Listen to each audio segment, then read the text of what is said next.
What's going on, fellow A-plussers? It is I, your host, as always, Adam Perez, back once again with a brand new episode of A-Plus Hero Report, your weekly stop for your Marvel, DC, television, and movie news right here, streaming live over on our YouTube page, along with our Facebook page today as well, ladies and gentlemen. So thank you very much for certainly joining us here. It was a very eventful last weekend. It ended up just being me and you guys, very intimate setting, getting through all the best topics throughout the week. We're going to have to do that solo stuff another time. Today, guys, we've got the whole entire crew here with us today. We got Indy in the house along with Stuart. What's going on, fellas? Good to see everybody today. Hey, good to be back for another Hero Report. Yeah, Indy will be joining us here rather briefly. But if anything, Stuart certainly joining us here live. So thank you very much, man, for certainly coming through. Good to see everybody today. And again, Indy will be here rather shortly. But speaking of the devil. Poof. Yay, it's the full Nerds of the Round Table. Yeah, I'm sorry. I was in the last round of a Pokemon tournament. Pokemon. Oh, nice. You think you some type of trainer or something, man? That's what the hat's for. You know, I love it. I love it. But thank you very much, fellas, for certainly being here. I felt kind of lonely last weekend. I felt like I didn't know what to do with myself. Like, what did you guys think? Oh, wait a minute. Nobody's here today. Bouncing all my own ideas off of myself. How's everybody doing? You guys had a good week so far? Oh, yeah, definitely. So I don't have any honorable mentions this week, but I do have two shows that I would recommend now because I actually have I haven't finished binging the second one, but I binged one of them and I started a second one. So first show is a Netflix series. It's the one that I actually finished like probably overnight, called Inside Job. Basically, It's kind of like this: what if we lived in a world where like every single conspiracy that people have is all like true? And That's so crazy. we follow like this government agency called Cognito Inc. and they have to basically keep everything under wraps, make sure none of it gets out to the public. And that includes like every ridiculous one you can think of, from flat earth to lizard people to it's all real, huh? Yeah, to the fake moon landing. You know, that it's basically how Cognito Inc. like does the whole thing. It's a hilarious show and I recommend checking it out. So Inside Job, that's the first one. What's the other one you recommend? The other one is actually a show on Disney Plus, and it's one that's been around for only a couple of years. It's relatively new, but like people have been praising it for a while, and I've only just now started watching it. But called The Owl House, and yeah, it's surprisingly emotionally gripping and very cleverly written for for a kid show, especially because like I've mentioned this before. I think like kid shows nowadays are definitely a lot deeper than they ever would have been back in the early 2000s. You know. Mm-hmm. Yeah, no, I definitely agree with you there. Indy, have you watched any of those shows that he's mentioned before? I watched the first one. He was talking about parts of it. I want to finish it, but I'm so stuck in an anime binge right now. Nice. That it's like I come home and it's Crunchyroll, Funimation, and Netflix like all day long. I feel you, man. I feel you. If you guys are wondering, since Indy is big into anime, they do have themselves an anime assembled every Saturday here on APlus Hero Report. Him and John definitely go ahead and break down some amazing articles and news and get you guys caught up on all the anime news that's going out there, with some great recommendations and reviews also for some shows for you guys to certainly check out. You guys dropped a brand new episode yesterday, didn't you, Indy? Yes, we did, called Trailers Galore. So we went over all the trailers for all the shows dropping, and it just seemed like we got bombarded with trailers for new shows starting up like at the beginning of the year. And when for people who aren't watching, if they are big anime fans, what time do you guys usually drop it on Saturdays? 11 a.m.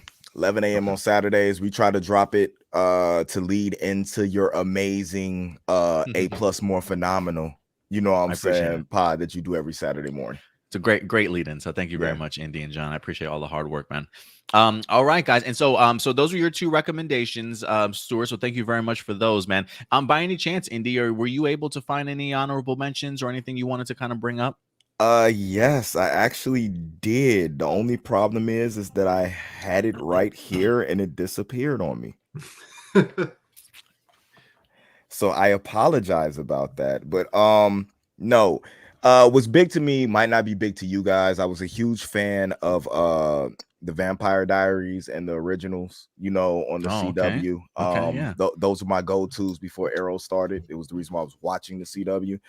So I've been off and on of this show called Legacies. They've been doing reoccurring guest characters coming over from the other shows, but my boo is actually set to come back. Rebecca Michelson is actually the sister of Klaus, the aunt of Hope, is making a return to Legacy. So I guess I need to go see Claire Holt on the show again pretty soon. And now I'm binging the last season, the last of the last season, and trying to catch up on the first 4 episodes that premiered, so I could be ready for her to make her appearance and me to take a cold shower afterwards. Yeah, I was gonna a glorified cameo. That's probably what it's going to be. Yeah, I was going to ask if you were rewatching the previous season or just like re-binging the series in general, just to be caught up and everything. But yeah, you're on top of that already. Yeah, definitely. It's something that I've been looking forward to. So, hold on one second, guys. Sorry, something popped up on my screen. I'm trying to remove. Okay. Oh, no, he removed himself. Right? He did. I don't know what he pressed. It was like something popped up on the screen that said red pill or blue pill, and he chose the wrong one. He went back to the Matrix. Back to the Matrix, man. Sorry about that. My system was acting up for a second. It might happen again throughout this session, so I apologize if it does. A couple honorable mentions that we have for you guys here. Let's see. We did have a couple of trailers. I want to highlight some trailers since you had some trailers yesterday, Indy, to highlight. I thought it'd be appropriate for us to highlight some trailers today too. This week we wind up having Pixar's Buzz Lightyear movie. Lightyear trailer wound up dropping. They also went ahead and gave us an actual official teaser poster for the trailer. Also, I believe Chris Evans is voicing Buzz Lightyear in here. Sorry, Tim Allen. But this is supposed to be based off of the quote-unquote real-life Buzz Lightyear, that eventually his story gets inspired and turned into the toy that Andy winds up sort of bringing home, sort of thing. What did you guys think about this trailer? Have you seen it, both of you? Oh, yeah. I don't know how I feel about Buzz Lightyear with hair. That bothers me and like destroys my childhood at the same time, because Buzz wasn't always bald, right? Didn't he have something just over his head? Yeah, but you just never saw his hair. No, as tight as that purple thing is on his head, you just figured he was bald. There was no like ripples or anything. I'm like, when I put on a do-rag, there's hair sticking out, or you see like the pattern in my head. Like I don't get it. I get you. So you're mad because he's got a clean cut underneath there. I'm mad because his hair looks better than mine, and he's older than me. That's honestly what it is. I really liked this trailer. I really did. I thought the musical choice was brilliant. Also, I do want to see a little bit more story, but again, this is just the teaser trailer for it. But it looks fun. It looks like it's going to be a great space adventure from Pixar. So I'm definitely not going to go ahead and turn it down. And if anything, if it is in regards to Buzz Lightyear, I gotta think that maybe there is some connective tissues in the sense of like those that produced like Toy Story to maybe be involved with this story for Buzz Lightyear also. So I'm expecting to deliver. I really am. But what about you, Stuart? Yeah, I thought the trailer was excellent.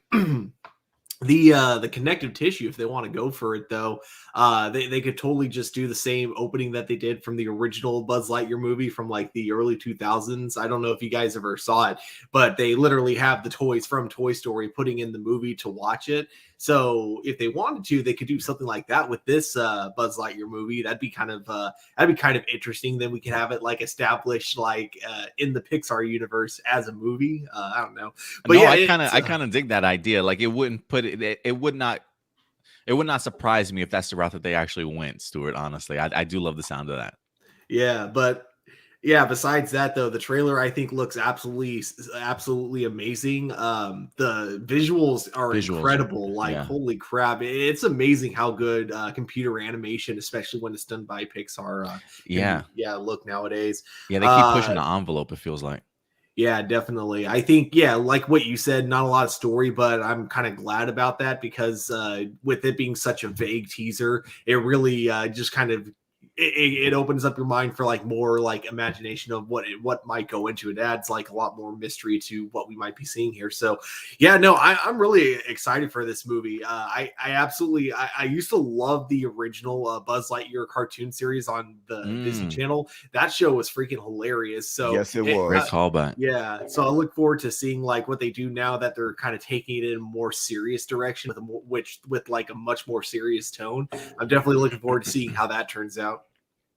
Yeah, I think they're definitely going to hit us in the emotions for sure. And I think Chris Evans is a great choice to go ahead and actually do the voice for Buzz Lightyear. But yeah, I definitely agree. I mean, based off of this not really being a big story trailer, as much as we know about Buzz Lightyear from all the Toy Story movies that we've certainly seen, it's going to be really fun to kind of get an insight to see exactly the story that I guess inspired that toy. What else we got here? So guys, let us know if your thoughts in regards to the Buzz Lightyear movie, what you guys certainly thought about it in the comment section box below.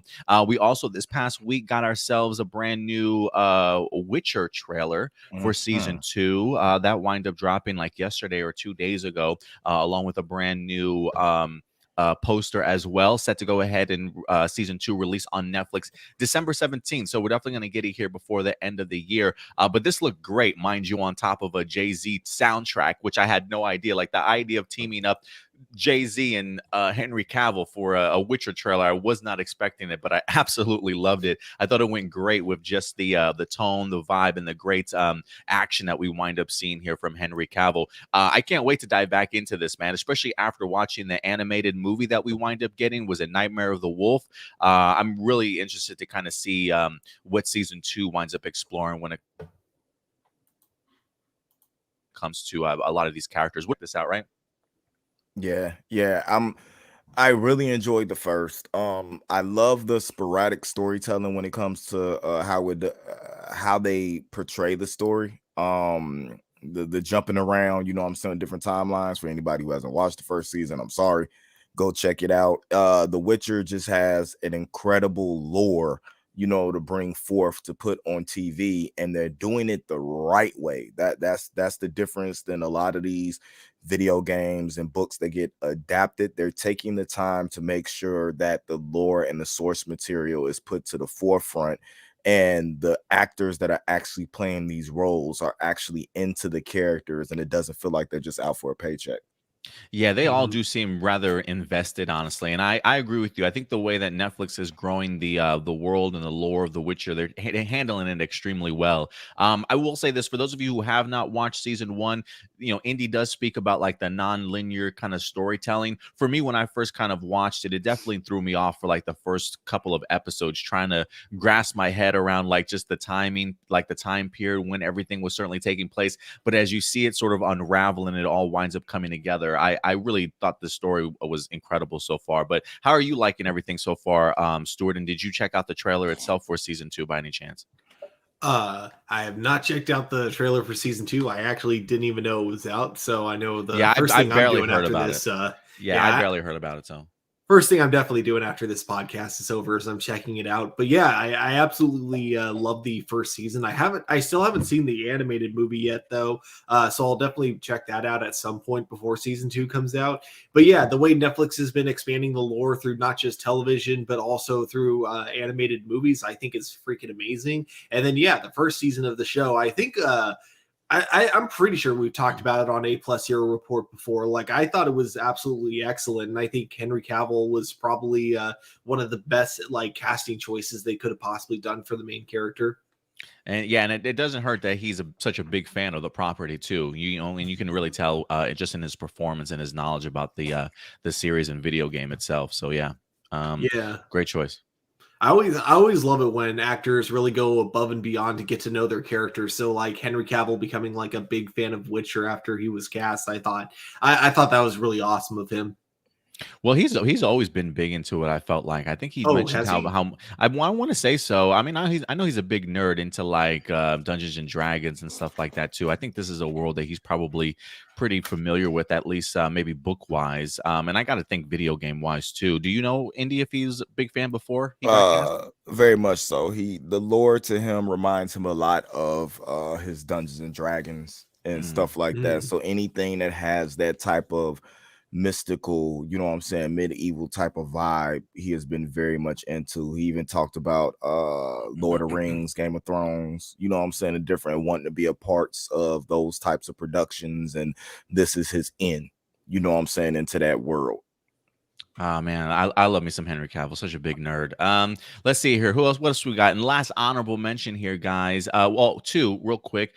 Dune 2 is coming, guys. They announced the Dune 2 Yes. officially. I've not had the opportunity to watch it yet over on HBO Max. Have you both checked it out? If so, any quick thoughts? Deserving of a part two? Not so much. You want to see Yes. one? Okay. I would definitely say so. Oh, sorry. I'll let you go first.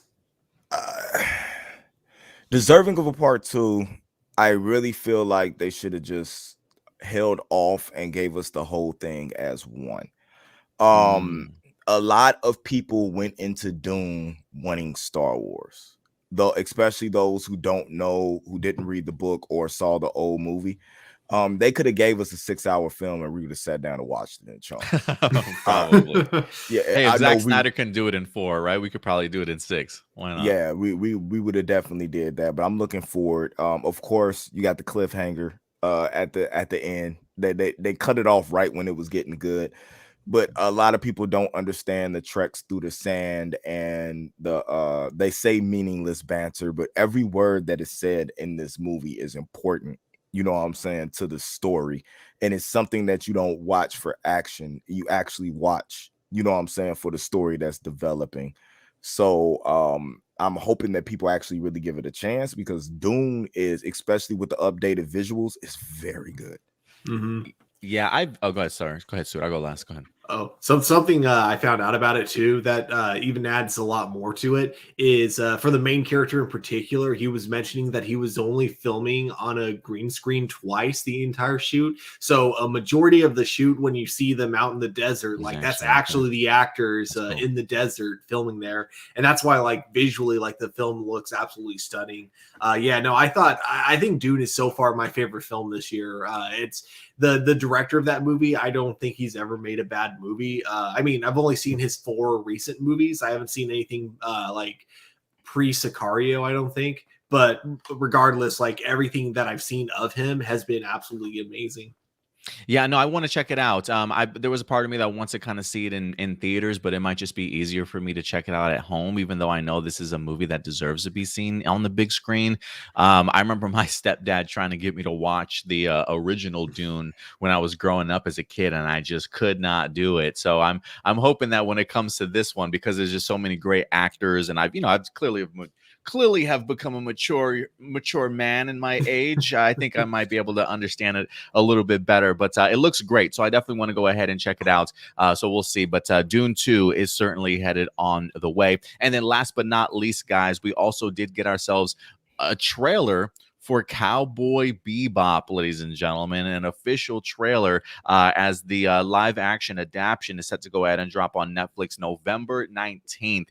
Guys, I feel like we've seen a teaser trailer already once, and I absolutely loved it. Now we've got ourselves an official trailer in here, and this just looks incredible, man. I mean, the aesthetics, the tone, the visuals, it feels like they literally just ripped this out of the anime and truly made it like just live action. I mean, just some of the shot selections, the angles. I mean, goodness, man, everybody looks like they fit this role perfectly and had a blast filming this series. What did you guys think about this trailer that we wind up getting? I was definitely surprised by how animated the show itself actually looks, despite it being based on an anime.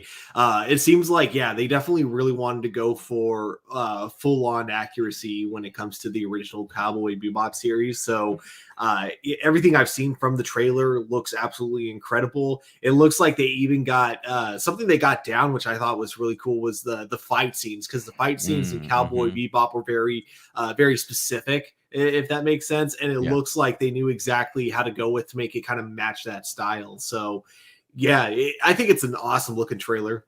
Yeah, the translation right now, at least visually, just from the trailer, seems pretty uncanny. Andy, I gotta ask you, man, do you think just from some of the trailers, do you think as people that have been fans of Cowboy Bebop, the animated series, the animated show, those that might be on the fence are kind of weary about what Netflix might do with this live adaptation. Do you think these trailers might like quench any of those, concerns that fans might have? No, because those diehard annoying fans, the ones that are basically toxic, are going to look for any little thing to break this down, especially like the cartoonish, misproportioned parts of certain characters that they don't see because real human beings don't look like that. um it's going to be interesting. We covered a lot of this thoroughly on Anime Assembled, and we even went and gave talk back points on some of the negativity that was coming to it. Now for me, this looks amazing, and for me, this is a series I felt that ended too quickly because there is a lot of history that we didn't get for Spike Spiegel, especially his prior, you know what I'm saying, history. I really feel like this is a series that could take us past what we saw in the anime and really break things down for us and stretch out the lore a little bit. So I'm looking forward to it. It looks amazing from the intro we got when they gave us the teaser, when they dropped the intro, to actually seeing this. I feel like every character is playing their part on par. They hid the villains from us, and we got Ian. You know what I'm saying? What more can we want? We got a sword, a flash, and a bird. Those are the only things you need in the anime to make it excellent. Yeah, I definitely agree, man. I absolutely love this particular trailer. So yeah, it'll be here before we know it, guys. So definitely go ahead and get ready. Marcelino does say still a bit skeptical of Cowboy Bebop only because anime characters in live form live turned from cute and adorable to cringy sometimes, but this looks pretty good. So yeah, even Marcelino's recognizing that it actually does look pretty good, even though there's a little skepticism. Forsaken, what's up, Forsaken? Appreciate you coming through, John. Again, check out Anime Assembled every Saturday at 11 a.m. here, guys.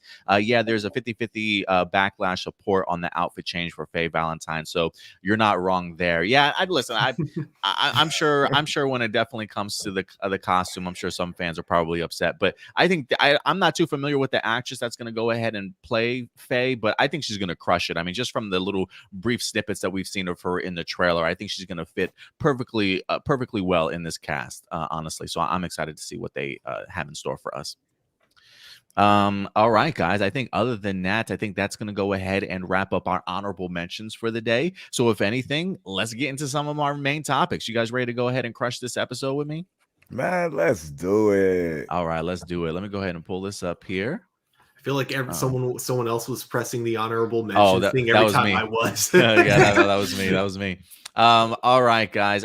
First story, we'll go ahead and actually start and kick off this week's episode with some Marvel talk, as I feel like over the past couple of weeks, guys, we've actually been talking a lot about Ant-Man and the Wasp. We had Evangeline Lilly come out talking about how great the script certainly was a few weeks back.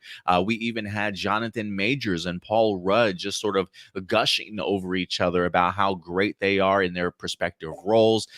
Paul Rudd talking about how incredible Jonathan Major is in regards to his portrayal as Kang. We even had Jonathan Majors talking about how great Paul Rudd certainly was as a leader, him being one of the mainstays when it comes to the Avengers, and this really being his sort of movie and things like that. We've heard some really great and positive outlooks when it comes to Ant-Man 3. And to be honest with you, especially in regards to the scope of what this movie is certainly going to be, it actually has me relatively excited, especially after my unfortunate displeasure with Ant-Man and the Wasp. So going into this movie, Quantumania has my full attention with just how apparently good the script is certainly going to be. And if you thought people were gushing about what this potential movie could already be, guys, people are going to go nuts hearing the idea that when it comes to casting, Marvel, guys, Marvel does not drop the ball when it comes to casting. And when it comes to Ant-Man 3, we've got ourselves a little bit of a secret casting that wind up taking place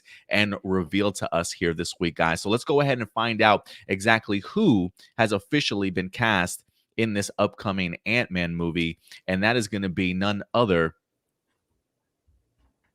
Oh, somebody canceled my thing. Hold on, let me go ahead and pull this up here.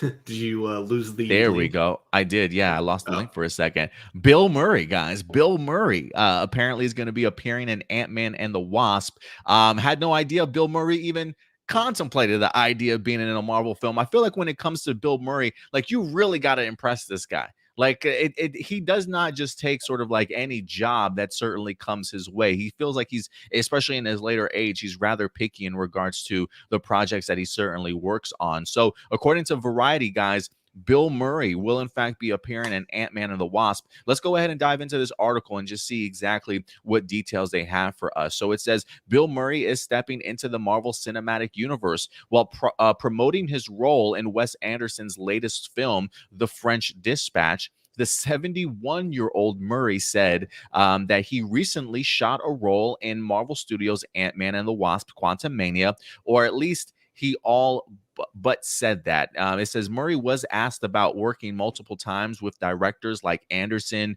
Sofia Coppola, Jim Jarmusch, and whether that means if it's important for him to work with filmmakers he knows and likes. By way of answering, Murray said, recently I made a Marvel movie, before immediately seeming to regret the disclosure. He says, I probably won't tell you, but never mind. He said Bill Murray still pressed on, explaining that despite the MCU not really being his normal thing, he was wooed to join the movie by director Peyton Reed. He says, in any case, some people were quite surprised why I decided on such a project. It says, but for me, the thing was quite clear. I got to know the director, and I really liked him very much. He was funny, humble, everything you want from a director. While Murray did not mention Reed's name, he did cite the cheerleader story, Bring It On, which was also directed by Peyton Reed, as a damn good film, and another reason why he signed on to make a superhero movie with its director. He says, so I agreed, although I'm not interested in these huge comic book adaptations as an actor otherwise. But yeah, it says fans should not expect Murray to become a fixture in the MCU. He said, let's put it this way. The director is a good guy, and now I've at least tried out what it's like to shoot a Marvel movie, but I don't think I need to experience that a second time, according to Bill Murray here. So he dipped his toe in the water, guys. Bill Murray certainly gave it a shot. I feel like everybody in Hollywood these days is giving the Marvel thing a shot, and he joins the latest list in here. I love his honesty, though, right? Somebody that's not necessarily the biggest fan when it comes to superhero movies, but based off of his relationship, or at least him enjoying Peyton Reed as a director, they clearly had a specific or a particular role that probably fit Bill Murray to the T. And so while I'm not expecting Bill Murray to have any huge role when it comes to Ant-Man 3, the fact that he's in there, I'm thrilled for it. Anybody want to speculate as to who he could potentially be, or at least go ahead and give us your guys' thoughts in regards to the idea of Bill Murray even being in an Ant-Man movie to begin with? Let's go ahead and start off with you, Stuart. What are your thoughts in regards to this, man? I really hope he's playing Paul Rudd's dad. Exactly what I was thinking. They look like they could be related, and not to mention their humor is very similar. So I could totally see that being the route that they go with. I think one thing is about Bill Murray is that as funny as he is, and as much as I love every single movie that he's in, I think that nowadays he's really good in small doses, like for cameos. Like, have you guys both seen Zombieland back in 2009? Oh yeah, it was a great one. Like his cameo in that movie had me like busting a gut so loud in that theater, like I probably almost got kicked out. But so yeah, if they do something like that with him and Ant-Man, Quantumania, I'm sure it's going to be great. I'm sure people are going to love it, and I'm sure it's probably going to be the most memorable scene. If it's like one scene or two scenes, however many scenes it is, I'm sure they're going to be some of the most memorable scenes in the movie. Man, I can just imagine like the idea of Bill Murray is coming over to visit one day, like, hey, grandpa's coming over, guys, to visit Cassie or something like that. And you get a Bill Murray pop up. I didn't even consider the idea of him being Paul Rudd's dad in the movie. That would be hilarious, just based off of them being two great comedy stars. What about you, Indy? You said that you were kind of on that same page too, huh? Well, since Stuart took my idea, I'm gonna have to go with Nathan Moore. Ant-Man is going to the future. Bill Murray is playing the old Paul Rudd. Oh, okay. I love that too. I love that too. I would love for you have to take advantage of this. I would love a scene in this movie where Paul Rudd is stuck living the same day over and over again, and then Bill Murray just comes out and goes, "This feels familiar." There's so many opportunities with this, so many Ghostbuster references. I mean, Bill Murray has been in some iconic movies for, you know what I'm saying, for us as we've been growing up, and there's a lot they could play with, especially with the whole how they view Ant-Man and how they put it across on screen. There's so much they could play with, but as far as like an important, prominent character at his current age, I can't think of anybody that he would be able to play that would be prominent as far as in the MCU, even for a quick hit. So I'm curious, unless he's gonna like voice Galactus or something. I don't know. I'm just thinking about Bill Murray's voice on Galactus now. It's just not a good fit. But you're right. Like I would agree with you, Indy. Like I can't. I don't think he's definitely going to have a prominent role. I mean, I think this definitely feels very much like a one-off. I don't expect this to be like the new sort of Stan Lee cameo where like Bill Murray just pops up every little place now in the MCU. I definitely do think like he got this opportunity out of the way. He tried it out. I'm not really expecting him to kind of come back. So I think you got to make the one shot you got with Bill Murray certainly memorable to say the least. So I think you guys are right. I if I am going to lean any direction, the idea of this being an older Scott Lang from the future, or another variant of him, or whatever the case may be, the idea of this maybe being his Scott Lang's dad, even, I'd be completely open to that also. That's something that you can probably pull off as a one-off great humor moment, if you will, right? Because I do think that while Bill Murray is great in movies that he is certainly starring in, I do feel like when it comes to cameos, he definitely has some memorable ones where he's not even in the movie for a long period of time, but you definitely get your money's worth just of seeing Bill Murray in there for like a good 5 minutes, if that. So I definitely do think this is going to be pretty small and rather humorous. I don't think you bring Bill Murray in to not be funny about it. So I'm looking forward to it though. You also got to get Betty White to play his mom. Yeah, can we get Betty White in the MCU before she croaks? How old is she now? Like in her 90s? Easy, probably. Yeah, just get her in. She can take the place of, you know what I'm saying, cameos. Like just put Betty White in scenes and just have her do cameos. And that's what Marvel can do. They can just take our old cherished, you know what I'm saying, actresses and stars, and then just start putting them in random cameos so we can get them, so we all have something to remember them in. That's all you got to do. It'll work. I'm looking forward to this. I really am. So kudos to Marvel for continuing the great casting choices in here. I don't know what Peyton Reed had to do in order to get Bill Murray signed, but they did an incredible job in being able to add him to this movie. If I needed any other reason to be excited for this film, Bill Murray certainly went ahead and did it for me. I love the way that this is kind of shaping up, guys. I know we haven't seen a single trailer, but just based off of what some of the performers have certainly been talking about over the past couple of weeks, and now this announcement, has this really kind of boosted your anticipation level for this movie? I think just, when you look at the hype that's going into this compared to Ant-Man and the Wasp, where I feel like the only one really promoting that film was Paul Rudd himself. I don't feel like anyone else really cared as much. This one, it feels like everyone is really hyping up. The fact that you got Bill Murray, who from the sound of it isn't even in the movie that much. He's just in for a couple of scenes, and even he's kind of hyping this movie up. I think there's a lot to look forward to with this new upcoming Ant-Man movie. So yeah, I'm excited. Yeah, I'm excited for it too. But guys, listen, we want to know your thoughts. You hear this Bill Murray popping up in the MCU. Who do you certainly expect him to certainly play? Go ahead and let your thoughts be known in the live chat or the comment section box below. And has all this recent news amplified your hype for Ant-Man 3? Quantumania? Go ahead and let us know your thoughts in the live chat or the comment section box below, guys. All right, and with that story out of the way, we'll go ahead and transition over to some DC titles for you guys, as we do have ourselves two different topics that we're going to be breaking down for you guys today. So Let's see. Can I go ahead and pull this up here? All right, just making sure my computer is being a little bit slow today, guys. So, but let's go ahead and dive into some DC news. Big development in regards to the upcoming movie for Batgirl. We've been talking about it over the past several weeks. Leslie Grace coming out and speaking about her role, how much she's really grasping the character of Barbara Gordon, really making some connections between herself along with that particular character. So when it comes to Batgirl, we know Leslie Grace is going to be playing Barbara Gordon. We also know that J.K. Simmons is in talks to certainly reprise his role as Detective Gordon, or I should say Commissioner Gordon himself as well, to possibly return for this movie.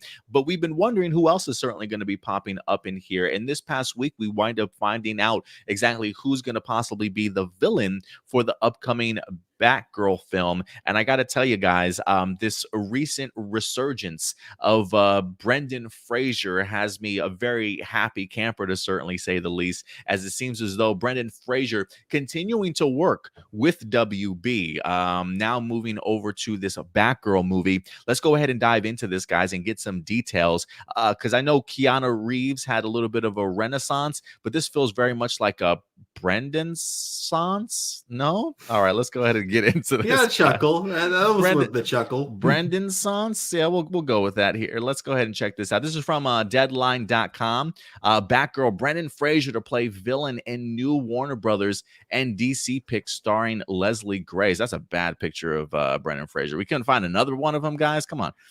Exclusive, Brendan Fraser set to join Leslie Grace in WB and DC Films' Batgirl.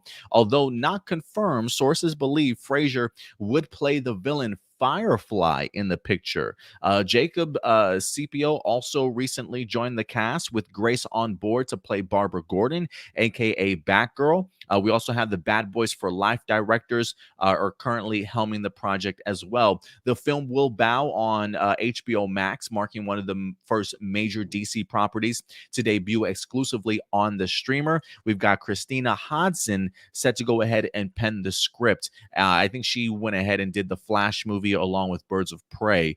She's going to be tackling this Batgirl movie. It says, while plot details are under wraps, it is known that Barbara Gordon, the daughter of Commissioner Gordon, will be the character behind the cape in this version. Gordon is the most established version of the Batgirl character and was first introduced in 1961.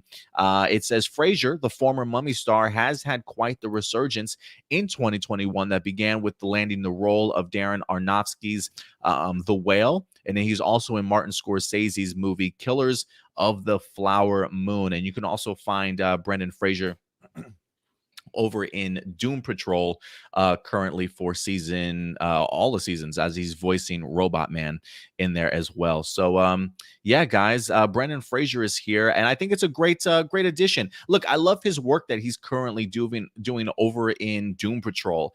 It was a while that I felt like we hadn't heard from Brendan Fraser, wondering what he was up to when it comes to his acting. But ever since he wound up popping back up in Doom Patrol and been doing an incredible job, even though he's not doing the actual physical work for Robot Man, the fact that he's actually doing the voice work, I think he's been doing an incredible job. We've actually seen him in flashbacks as his human form as Brendan Fraser, which actually really comes in handy when it comes to his flashback. So really glad to see Brendan Fraser making that push back into acting, or at least in some properties here that are really giving him the opportunity to be seen on the big screen and on the small screen. So I kind of dig it. I felt like anytime Brendan Fraser kind of fell off, there was a period of time I was wondering what he was up to and what he's been up to.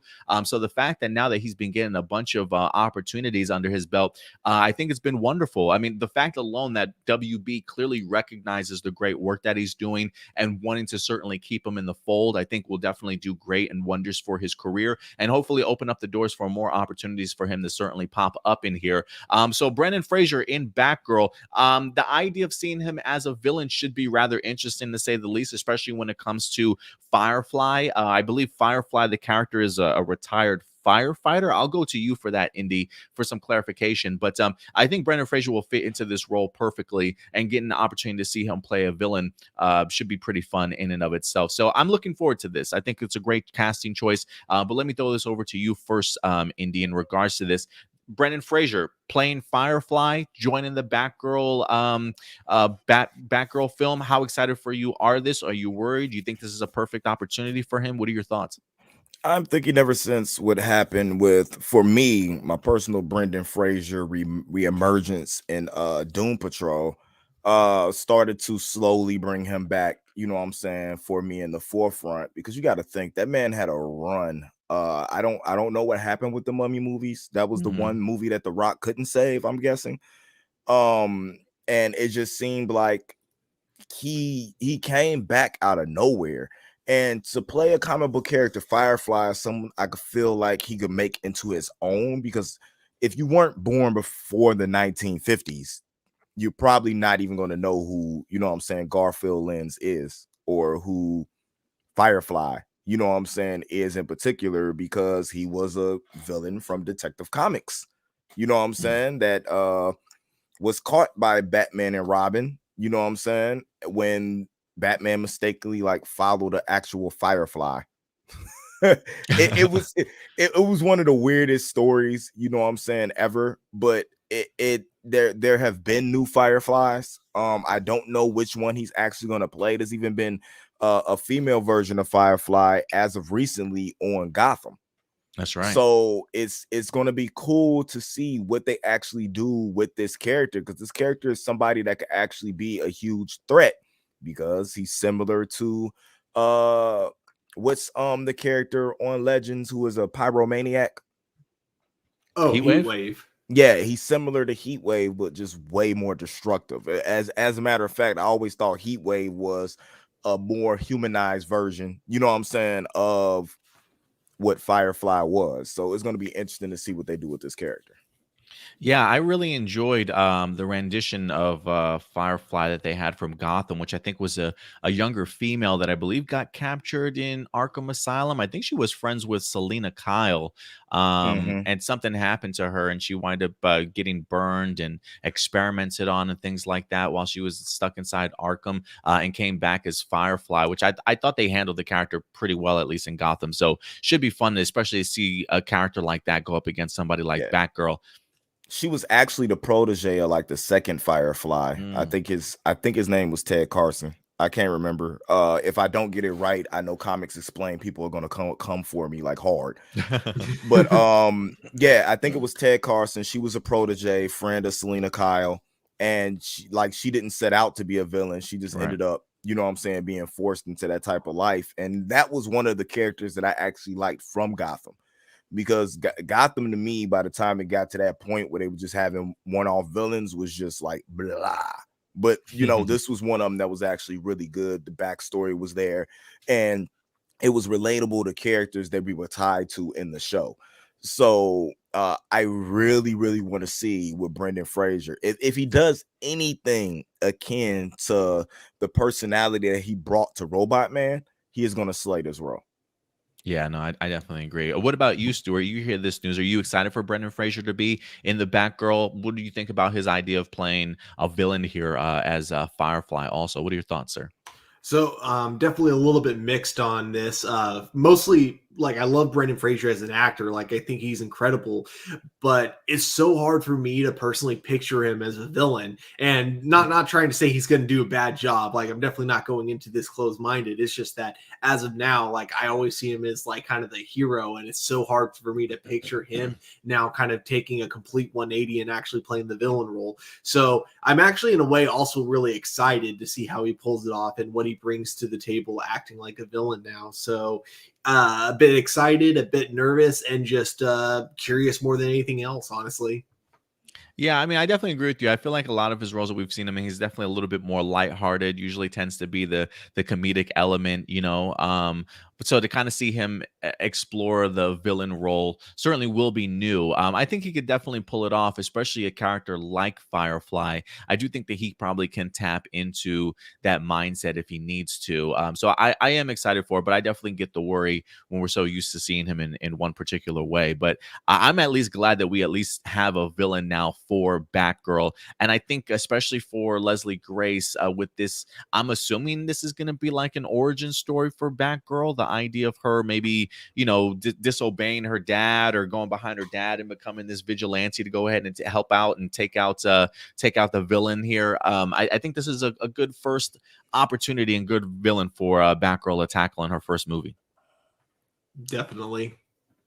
But yeah, guys, we will definitely want to go ahead and know your thoughts. Were you expecting Brendan Fraser to even be playing a villain role? But now that he's been announced in Batgirl as Firefly, what do you guys think in regards to this news? Do you think it's a great choice? Are you worried, similar to how Stuart certainly is? Go ahead and certainly let us know your guys' thoughts in the live chat or the comment section box below. I will say this in regards to the movie. I do like how it's certainly coming together. I do want to see a little bit more of it. It seems like it's very much early on in its production, so I'm sure it's going to be quite some time before we get full details. But I'm very interested to see how this movie will end up coming along. I'm excited to see if HBO Max goes all out with the budget like they're saying they're going to with their upcoming like DC movies that are going straight to the streaming site.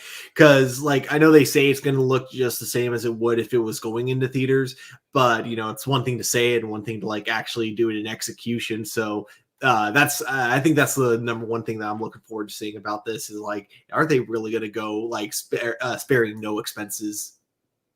I hope so. I mean, definitely deserving of it. I've been Oh wanting yeah. to see. I've been wanting to see Batgirl do something for quite some time. You guys know how I feel. I mean, I feel like these movies, Batgirl, Blue Beetle. I'm sure there's a couple other ones that they announced that are going straight to HBO Max. I really want them to be released in theaters. I feel like a lot of these characters deserve a big screen to tell their stories on.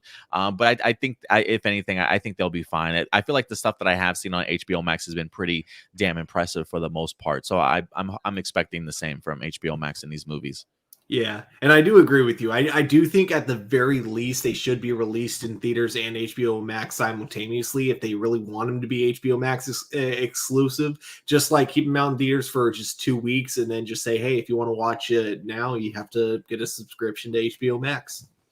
Yeah, I know HBO. I know WB. I think came out because I know this year they mentioned the idea that they were going to have a lot of simultaneous releases in theaters and on streaming. But I want to say I thought I heard WB mention that next year their movies will be coming out exclusively in theaters unless it's specified that it is an HBO Max movie. It would be great to see an opportunity for these movies to actually shine on the big screen, but we'll see. I mean, maybe development for the movie comes out, WB gets the opportunity to screen it and they absolutely love what they see, and maybe they think, hey, you know what, this movie might do well in the box office, let's maybe kind of change course, because I feel like we've seen them change course this year several times. So maybe just depending on how good the movie is, they'll do the same next year. We'll see. Hopefully. But guys, again, let us know your thoughts in regards to the Batgirl movie. All right. And with that out of the way, guys, we will go ahead and move on to our next topic, staying in the realm of DC movies when it comes to you guys. You guys know when it comes to the world of Superman and what WB plans on doing, it can get rather confusing. When's our next Superman movie coming? Is Henry Cavill returning as Superman? Who's going to be playing the Black Superman character? Is what's Michael B. Jordan going to be doing with his Superman movie? Well, there's a lot of Superman questions, and we definitely have some answers for you guys here today. Because when it comes to Deadline.com, they're actually reporting that when it comes to Michael B. Jordan's Superman movie that he certainly has in mind, they've officially landed some writers for that film. So development is underway, ladies and gentlemen. We might have a little bit more clarity too as to which storyline or which Superman story Michael B. Jordan's production team might be tackling. So let's go ahead and dive into this, guys, as this report does come to us once again from Deadline.com. Some more clarification here for Michael B. Jordan. It looks as though he's going to be tackling the Val Zod Superman as this project officially lands Darnell Medayer. That's okay. Darnell Medayer and Josh Peters to adapt the HBO Max movie, another HBO Max movie that we were just talking about, Stuart. The idea of like Batgirl, Blue Beetle. Here's another one, Val Zod Superman, possibly going straight to HBO Max as well. It says this is an exclusive from Deadline.com. Darnell Medayer and Josh Peters are set to write Val Zod, the HBO Max adaptation that Michael B. Jordan's outlier Vampire Society is producing for DC Entertainment. Val-Zod is the story of another Kryptonian with powers who hails from the same doomed planet as Superman. The hero is black and he finds refuge on Earth too. While the original Man of Steel, he is sheltered on his adopted planet, but eventually in the comics is pitted against a brainwashed Superman. Met Ayer and Peters are prolific television and feature writers who broke onto the scene with their original pilot, American Snow. Their project, The Nola, sold to Amazon with Sam Raimi directing. Their 1 hour pilot, Hannibal, based on the life of General Hannibal, they scripted. Apple preemptively brought it with Creed 2 as well. And then they recently worked on Transformers Rise of the Beasts for Paramount Pictures, as I do believe, while they are not necessarily the main writers, I do believe that they were part of the writing room and coming up with some ideas for the film itself. There has been clamor and speculation for Jordan to play the Man of Steel, but it is unclear whether he might star in this one. At this particular point in time, he is just simply executive producing. So we'll see if Michael B. Jordan actually gets involved. So there you go, guys. Val-Zod Superman.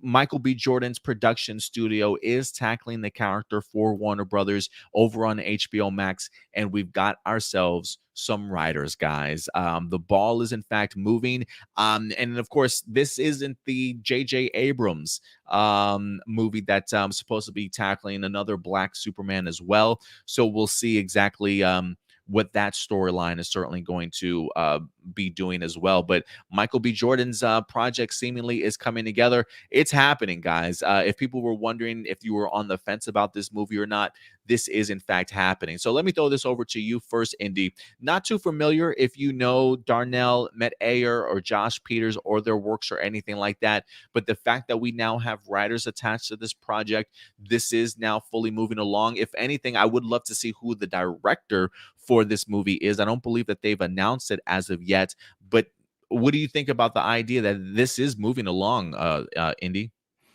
I'm happy. I'm very happy this is moving along because this is a story that I wanted to be seen in live action, whether live action or animated. I wanted to see the story of Val-Zod be told. So I'm pretty interested. Darnell, I don't know. Josh Peters sounds really familiar. Like that Can you look name him is up, Stuart?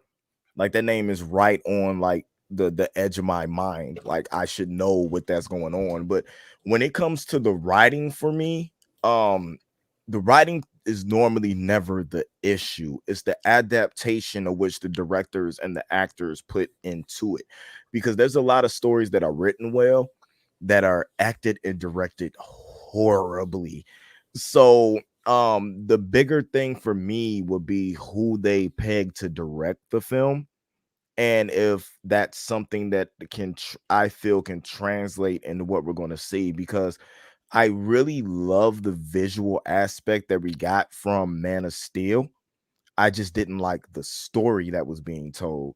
So if I can get something that looks like Man of Steel but is a better story, I'll be like head over heels in love with whatever this project is going to be. So in other words, you want Zack Snyder? Uh, yeah, but I want him to do nothing but direct. Just direct. Just direct. Have nothing else to do but direct. No, I get you. I totally get you. Yeah, I am waiting to see who the director for this is certainly going to be. This isn't the president one, right? Like this isn't the Superman that was president. That's the Calvin. Is that Calvin? That Harris? was Calvin. Calvin. Yeah. Okay, that's the other Superman, right? Okay, I'm really interested in this. Like, I got to tell you, the line in this article that really piqued my interest is when they say that he fights a brainwashed Superman, and the only thing that I can think of is, can I get a Henry Cavill cameo, please? Mm-hmm. Can I get like I don't care if it's like a bizarro Henry Cavill Superman, or maybe it is like another brainwashed Superman version just played by Henry Cavill. I think it would go a long way for this Michael B. Jordan project. Granted, I'm sure Henry Cavill would love to just come back and play Superman regularly as Superman once again. I'm keeping my fingers crossed that we get that opportunity to certainly see it happen. But I almost feel like Henry Cavill probably would even have some fun with the idea of playing a brainwashed version of himself. So if Val Zod needs a villain to certainly go ahead and take out, I think it would be cool for a Henry Cavill cameo. I'm not counting on it at all, but I think it would be pretty cool for them to go ahead and tackle it. But I will say this: if Michael B. Jordan is going to be executive producing this, and we haven't gotten any casting as of yet, I'm fully expecting this guy to be in the costume and the cape. I think it would just be fitting for him. I will pass this to you, Stuart. Do you think that means Michael B. Jordan will be playing Val Zod himself? Like, why else pick up this role or this character if you're not going to be portraying him? Or do you think we're going to get somebody else in that spotlight? Pretty sure it's going to be Michael B. Jordan. At least I'm Yeah. keeping my fingers crossed that that's what's going to be going on, because I think he has the perfect physique to play Superman, and I don't know why you would not want to take advantage of that. You know, when you have the opportunity to as a producer. This movie overall, like, I'm really excited about, and what really has me intrigued is so with the two writers, I'm looking up their IMDb page, and both of them only have like two other things written in their IMDb. I know that the article you read mentioned a couple of other things that they worked on, but as of now, like, the only two major ones is it says BMF, the TV series, and then Transformers Rise of the Beast are like the only two under both of their resumes. And of course, it does say that they are working on Val Zod currently in, pre-production. But yeah, it's cool that that Michael B. Jordan seems that he wants to give this opportunity to writers that are, not like fully new, but like relatively new compared to others, rather than giving it to someone who's just going to be an automatic safe bet. So that's really cool of him. And yeah, I think Indy's right though. A good script or even a bad script can still look amazing if it's given to the right director. So I think that that's like the main thing, is that what it's really all going to depend on is who's going to be directing this picture. Yeah, and I do think, if anything, I mean, I guess it also depends on the cast as well, in the sense of, there are plenty of actors out there that, well, I don't want to say plenty, but there certainly are some actors out there that can take a bad script and at least make it good or mediocre, at least something that's certainly watchable. I think Michael B. Jordan is definitely one of those actors that can certainly take a bad script and definitely turn it around. So yeah, I would agree that, the director, I definitely do think is going to be pretty important in here. And I do like the idea that this is focusing on an Earth 2 Superman, opening up the world to that multiverse, giving them sort of that flexibility that, hey, if we want to keep Henry Cavill as our traditional Superman, we can. Doesn't mean that we can't create other Superman in the process. So for me, it would be really cool to see Michael B. Jordan in that particular role if he does get it. Nathan Moore does mention the idea, Henry Cavill might overshadow the project. I normally would probably agree to a certain extent, but I think when you've got somebody as popular and as big as Michael B. Jordan, I don't know if I would say maybe if he's as big as Henry Cavill, but I think Michael B. Jordan can certainly hold his own in a particular role. And if you're putting him, say, opposite of Henry Cavill, I think he would probably be just as big of a star as Henry in that particular movie. So I don't think he would overshadow him too much, but I kind of get what you're saying there. Do you guys think Henry Cavill would overshadow the movie itself or take away from it? It depends on who they cast as Val Zod. If it's Michael B. Jordan, or who would be my choice for Val Zod, which we're not going to get, The Rock, because nobody overshadows The Rock. No, I really don't think he will. I think the only thing that you're going to get is people being happy that Henry Cavill is coming back to play Superman, but that's also something that if Henry Cavill was coming back, I don't think you would even know. Yeah. I don't think they would even let you know until you went and saw the movie. That would be the biggest crowd cheer you would ever hear, you know what I'm saying, in the movie theater for a DC project. But there's some other cats out there that I would love to give a chance for this role. One that I believe Mr. Adam Perez would be pretty fond of, maybe, and that's the homie who played Painkiller on Black Lightning. Yes. The guy that played Khalil. Yeah, I would love to see him in there. Yeah, man. I've been saying for a long time. I mean, just based off of what he did as Painkiller, like I'm hoping. I always say I hope Marvel or WB is looking at him for other potential roles, because I do think that he can deliver, especially when it comes to action and just acting. So yeah, that's another good one, man. That's a great opportunity for him, I think. If he was a known name, he would have probably been in the running for Killmonger. Oh, Jordan Calloway. Yeah. I'm curious if he went and auditioned for it. It wouldn't surprise me if he did. For me, I don't think Henry Cavill would really overshadow Michael B. Jordan, but I do think that some DC fans, especially like the hardcore Snyder fans, would be really pissed off though if they brought Henry Cavill back just to play like kind of the villain in someone else's movie. So that's like the only thing stopping me from seeing that happening. But that said, if they still wanted to go ahead and say, hey, screw the toxic fans, we don't care what they think, then yeah, I think Henry Cavill would be perfect to play like an, if not like necessarily the evil Superman, like not necessarily Superman turning evil, but like you were suggesting, perhaps Bizarro, like a clone of Superman. I think that would be really amazing, and I think it'd be like a good way to have your cake and eat it too, because you could still have it be Michael B. Jordan's solo Superman movie, but then you could still have Henry Cavill back as Superman without him having to overshadow Superman, without having to overshadow Henry Cavill, still having him in the universe, but still having him have a foe that he can overcome, knowing that Henry Cavill is just somewhere in that universe. He just, was probably busy taking out the trash, and that's why he couldn't help save the world. I don't know. I'm sure they would have some like explanation of why he's like not in the movie if they went that route. This is an interesting comment right here. Say, you always talk about black Superman, but what about conservative Superman? We need more conservative representation, true justice in the American way, not true justice in a better world. Isn't that just from Superman? That's just Superman. That's just Superman. Like, come on, man. You can't hit us. You literally can't hit us with a line from the Superman comic book. Like, yeah, it's the same thing. That's just Superman. That's just Superman. But yeah. So anyway, but yeah, again, and I'm just assuming, again, that's just me playing speculation and fanboying in regards to, man, it'd be really cool to see Henry Cavill in this particular movie. Yeah. I don't know if he's going to be or not, but there's tons of possibilities out there. It's like the toxic like Snyder fans that I think would be like really pissed off about it, So it's all really going to depend on whether or not WB is cool with pissing them off, which I think they should be, because it's not a majority of Snyder fans at all. It's not even a majority of fans in general. It's just like that small, very loud percentage, You mean like telling them that there won't be a continuation of the Snyderverse? Exactly. Or don't crush my heart like that, Indy. No. or the fact that I feel like they've been prepping for something like this with pushing injustice a lot. Whether it's, you know what I'm saying, the video games, the comics, the animated film. I think they're preparing people to see a turn, you know what I'm saying, in Superman itself.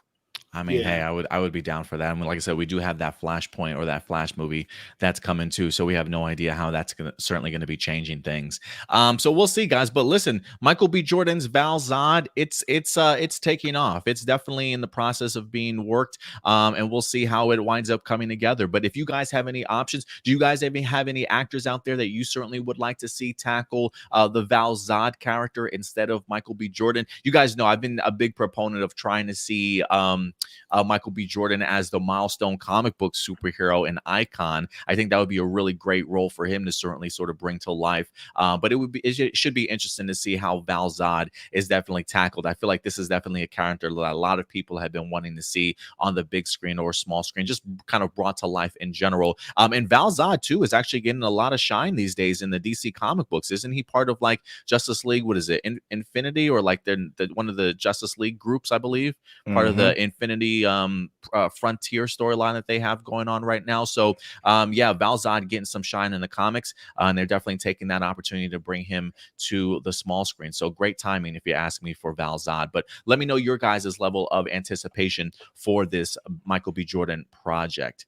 All right, guys. And with that out of the way, we will transition away from some Marvel and DC talk, and we'll start. We will get back to some DC television talk here in a minute, but I do want to go ahead and just talk more random movies and television for us to certainly look forward to. The next article actually comes to us from Deadline.com. As you guys have known, over the past couple of weeks, we also have been talking more about John Wick.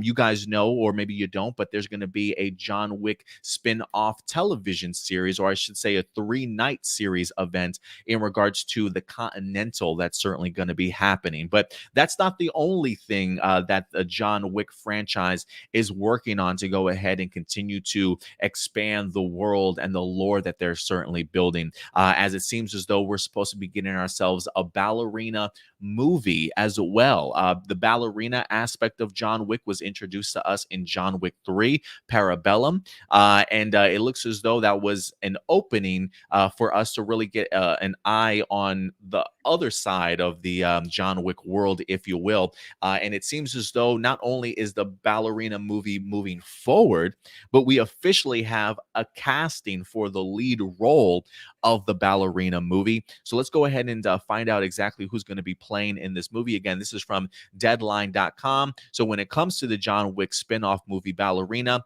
Ana de Armas is in fact going to be in talks to play the lead role. And then, yeah, guys, I'm excited for this. It says exclusive. Here's one that's sure to heat up the impending AFM Knives Out and No Time to Die star Ana de Armas is in talks to take the lead role in the anticipated John Wick spinoff Ballerina, with about a young female assassin who seeks revenge against the people who killed her family. The character made a fleeting appearance in John Wick Chapter 3. As a ballerina who is also training to be an assassin. Now, I think they did show the ballerina actually practicing, but I don't believe we got a full shot of who that particular character was, but it seems as though Ana de Armas is going to be taking up that particular role. It says, as previously revealed, Len Wiseman from Underworld is on board to direct the action thriller, whose script comes from Shay Hatton, known for Zack Snyder's Army of the Dead and John Wick Chapter 3 Parabellum. So they are staying in-house in regards to bringing somebody on board from the John Wick franchise to go ahead and script this as well. It says the movie reteams John Wick Studios' Lionsgate with producer Basil. We also got Erica Lee and Chad Stileski, the John Wick franchise director, but he will at least be a producer on this particular movie. We hear the budget would be somewhere in between $50 to $80 million in range. It remains unclear whether or not Keanu Reeves will make a fleeting appearance in the movie, though there is hope that he and Angelica Houston may provide some cameos. And then it does say that De Armas' star continues to be on the rise right now, as there's multiple big scale projects that could come together for her. So yeah, I most notably known her from Knives Out. I think she was also in the Blade Runner movie, and then just again most recently in No Time to Die, the current James Bond film as well, where she goes ahead and showcases some of what she's more than capable of doing. So let me pass this over to you first, Stuart. You hear this news: Ana de Armas is going to be playing the ballerina in the John Wick spinoff. I personally think that this is incredible casting. She's been rather amazing, been able to showcase what she can do when it comes to at least action in the current James Bond movie. But what's your level of excitement for this, and do you think it's a pretty good casting? Oh yeah, I definitely think she's going to fit right into the role of John Wick. She's definitely an actress that you kind of looking at just her resume alone, you definitely feel like she's the type of actress that would fit perfectly into that world. Her being part of the ballerina portion of John Wick, I think makes a lot of sense. That was probably the number one thing in John Wick 3 that intrigued me the most, that I wish we got to explore a little bit more of. So the fact that the spinoff show is going to be revolving around that sounds really cool. And plus, with her being a young actress, it does kind of give you the idea that we might actually see what the full recruiting process of said ballerina, like kind of portion of that world. Like we might get to see how that all works and how not only they recruit kids, but how they also like train them as well. Which that's always the kind of stuff that intrigues me the most when it comes to like kind of the underground criminal organizations, is how they always get the hench people to work for them. So I think everything going into this looks really promising, to say the least. Have you did you get a chance to check out the newest James Bond movie at all? I honestly haven't, but I really need to get on that. I didn't even realize she was in that movie. Yeah, have you checked it out, Indy, at all? I'm gonna be totally honest with you. I had, other than GoldenEye on the 64, I've never been a James Bond fan. James Bond. So I don't rush the James Bond movies. That's normally Cinemax when it comes to, you know what I'm saying, thing. I sit down and I watch it like popcorn flick for me. I've never been to the theater to see one. So, but I know that stars that come from James Bond movies are off the chain when they get, like solo flicks and stuff like that. So I understand the pedigree it takes to come from one of those movies, especially if you're finna star in your own, spinoff. So just off of the fact that she's from a James Bond flick, I feel that she has the pedigree to do this John Wick spinoff. Yeah, I know. I definitely agree with you. I'm really looking forward to this. I think this is a great casting choice for her. I too have not had the opportunity to check out the latest 007 film. Me and the girlfriend are actually doing some binging right now of the franchise, or at least the Daniel Craig ones. We both have trying to catch her up on some stuff. We checked out Casino Royale. We did Quantum of Solace and Skyfall.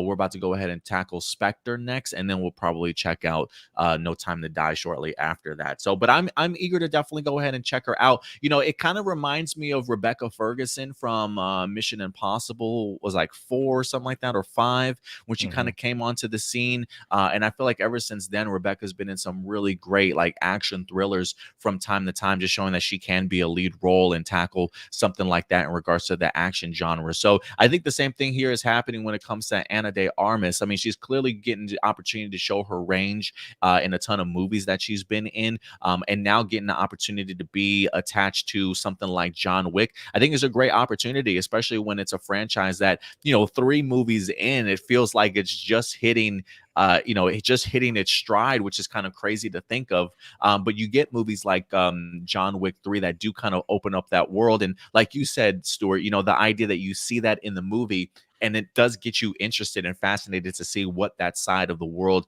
is really like. And so I think just acting wise, Ana de Armas is going to crush it. I think she's a phenomenal actress. I also really loved her in Knives Out. I thought that movie was incredible. So to be able to see what she's going to bring to the franchise, I think is going to be a great position for her to be in. And honestly, just based off of the article too, talking about that they're only spending about $50 to $80 million for this movie, I think is a really great budget for it to definitely make some money back. I think people right now are fiending for more John Wick, and if there's any sort of connective tissues to that franchise, people will probably eat it up. And when you've got a talented actress like Ana de Armas to lead this movie for Ballerina, I think the $50 to $80 million budget is perfect for it to certainly make some return and make some profit for hopefully maybe more spinoffs and more sequels to this. But together, so I'm excited for this.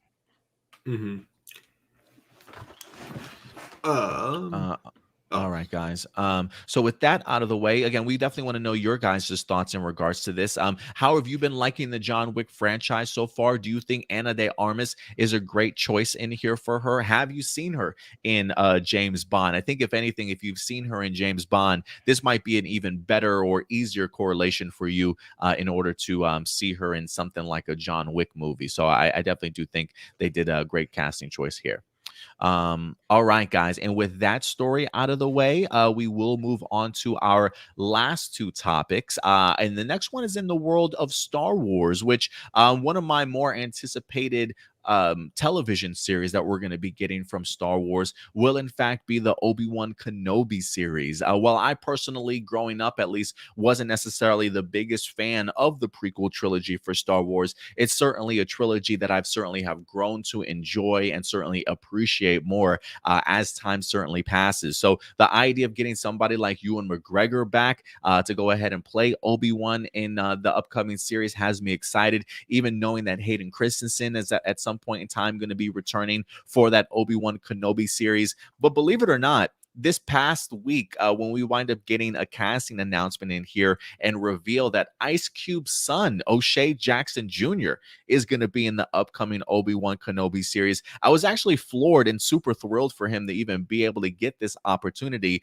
So I thought it was pretty eye-opening here to kind of see that they actually had to sit down and interview with O'Shea Jackson from Straight Outta Compton, getting this opportunity to be in a Star Wars series itself. So I thought the fact that they interviewed him was pretty cool. So let's go ahead and dive into this and see exactly what he's saying in regards to pretty much his involvement when it comes to Star Wars. This article actually comes to us from StarWarsNewsNet.com. So StarWarsNewsNet.com. It says O'Shea Jackson discusses Obi-Wan Kenobi role, calls it opportunity of a lifetime. Doesn't he look like his father, guys? It's unbelievable. Like, it's uncanny to see how he looks just like his dad.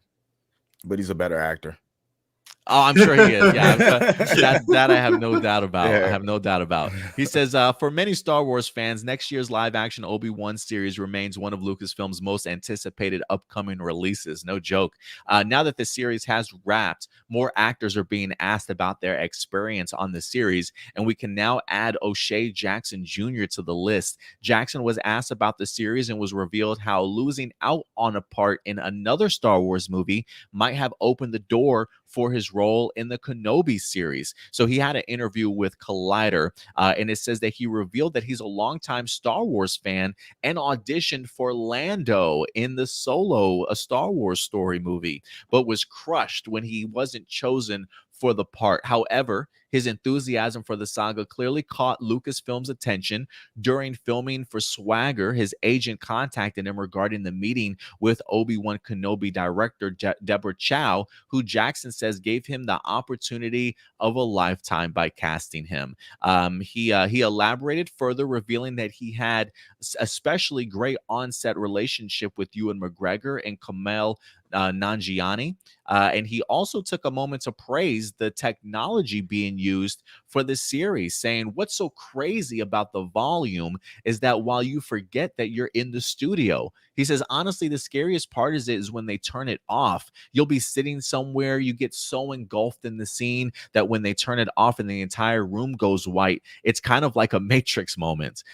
He did say that Jackson ended the interview with, somebody please get me more Star Wars jobs. Who knows? He might get more work in the galaxy far, far away, especially if Obi-Wan Kenobi turns out to be the fantastic show that fans of the character have wanted for so long. Shout out to O'Shea Jackson Jr. for living the best life out there, man. Getting that opportunity to be in a Star Wars movie. You know, being able to see the son of Ice Cube here, not only get his fantastic opportunity in Straight Outta Compton, but taking full advantage of that opportunity and really training in his craft. And like Indy said, being a better actor than his own dad. I mean, listen, if Lucasfilm is certainly taking an eye on you from some of the past work that you've had in the past and sort of bringing you on board, I think this is a great opportunity, not only for his career. I mean, my goodness, being attached to a Star Wars franchise, like every actor in their life would love that opportunity for it to certainly happen for them.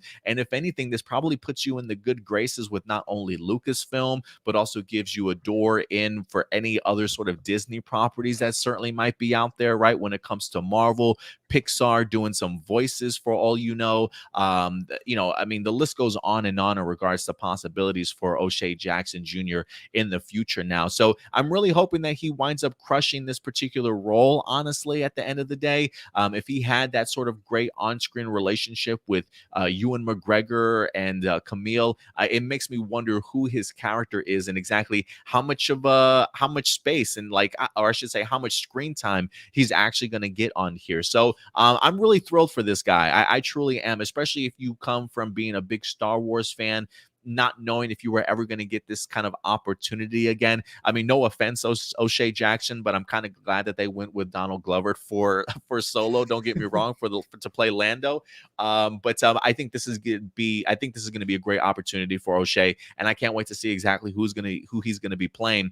So let me pass this over to you first, Stuart, here real quick. You hear this news, how thrilled he was for this role. How excited are you for him, and what do you think his future is going to be like when it comes to Star Wars or Disney in general? Disney in general, given how good of an actor he is, I think it's going to go on for a while. Assuming Disney doesn't try to screw him over like they do with all their other actors. But that all being said, I think him being in Obi-Wan Kenobi is going to be really interesting, and his future in Star Wars, of course, is all going to really depend on what happens to his character within the show itself. But yeah, I'm really looking forward to seeing him in the Obi-Wan Kenobi series. As Indy was saying, he's become like such a good actor that he's kind of overshadowed his own dad in a way when it comes to just acting talents. In fact, that was kind of like one joke I think my friends and I made after Straight Outta Compton. We were like, nope, super inaccurate. The actor for Ice Cube was way too good. Totally agree. I say that, but I love Ice Cube. I thought he was. I think he's hilarious in the right movies, though. So keep that in mind.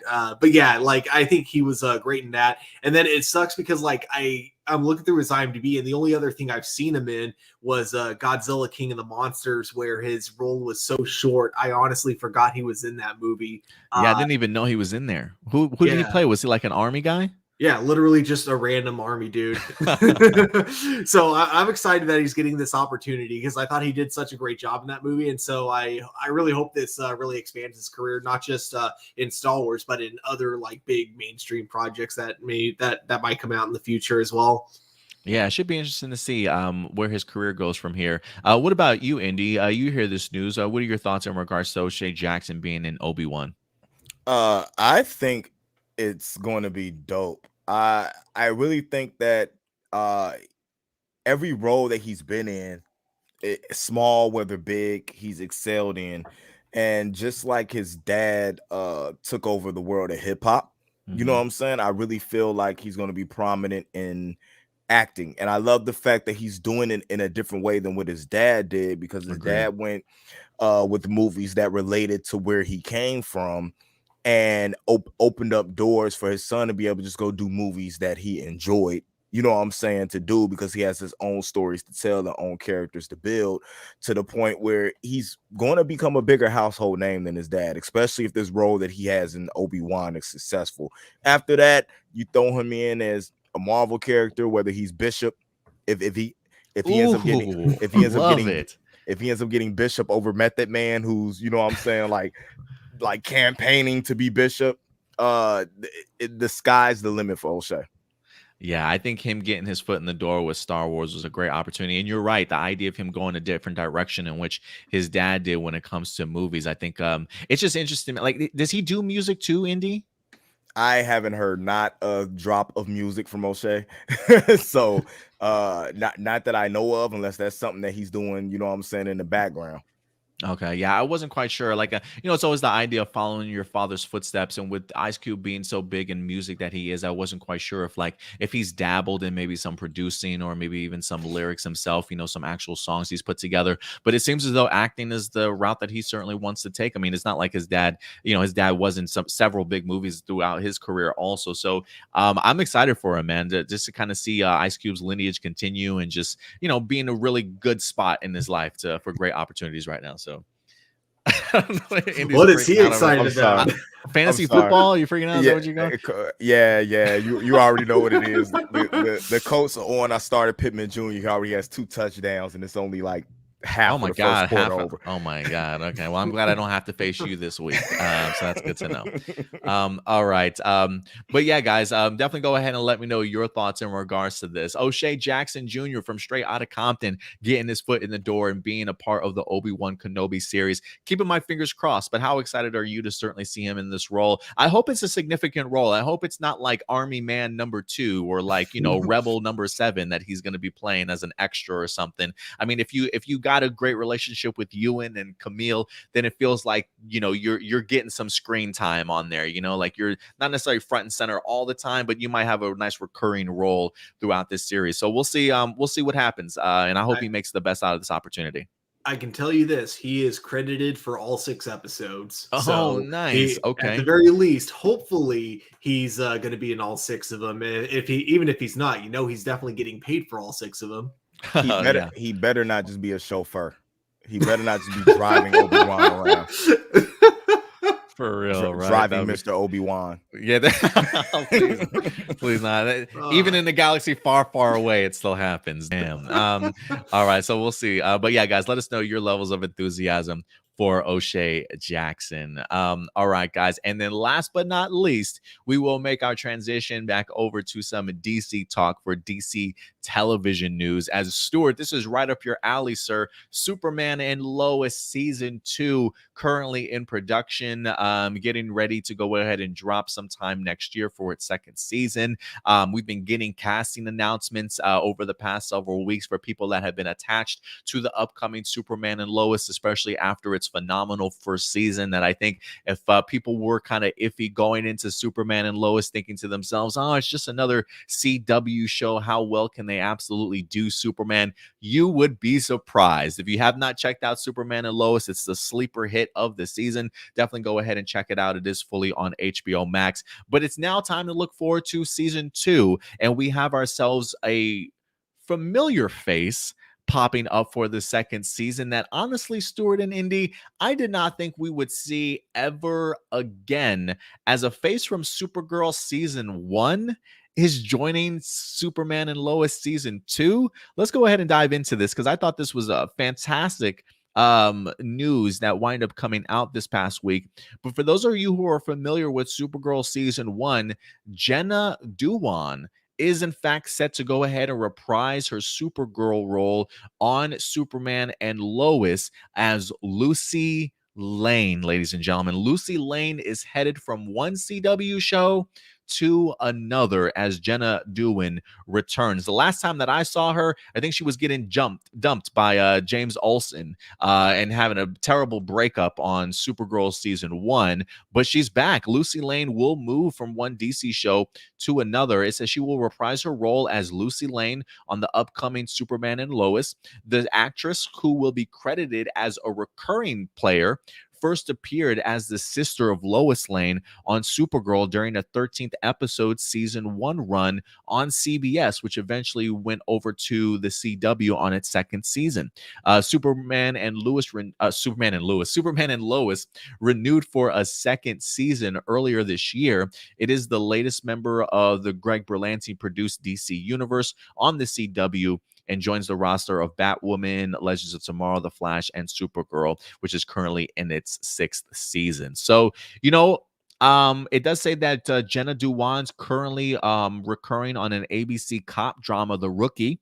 She also next appears as a judge on CBS's Come Dance With Me, the dancing competition series filmed in Australia. So Jenna definitely is still on television. But I got to say, guys, this is a massive surprise for me. I can't remember. I want to say somebody might have asked me this question. I think maybe even AJ might have brought this up in a conversation one time, asking if we would ever see Lucy Lane again. And I think I told him, no way in hell. And all of a sudden, now we've got Jenna coming back as Lucy Lane for Superman and Lois.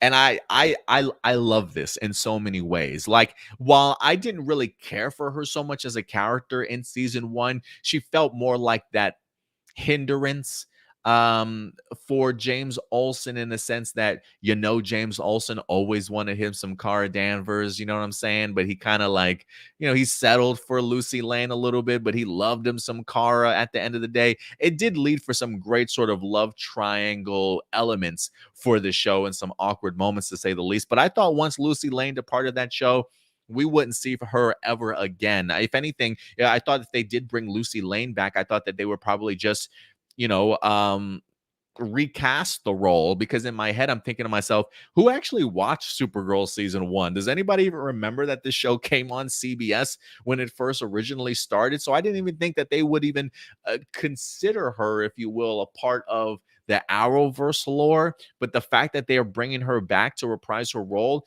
I think is fantastic. I guess for me, the next question that I would have is, where's James Olsen? Is James Olsen going to pop up in this show at some particular point in time, especially based off of his relationship with Superman in the past?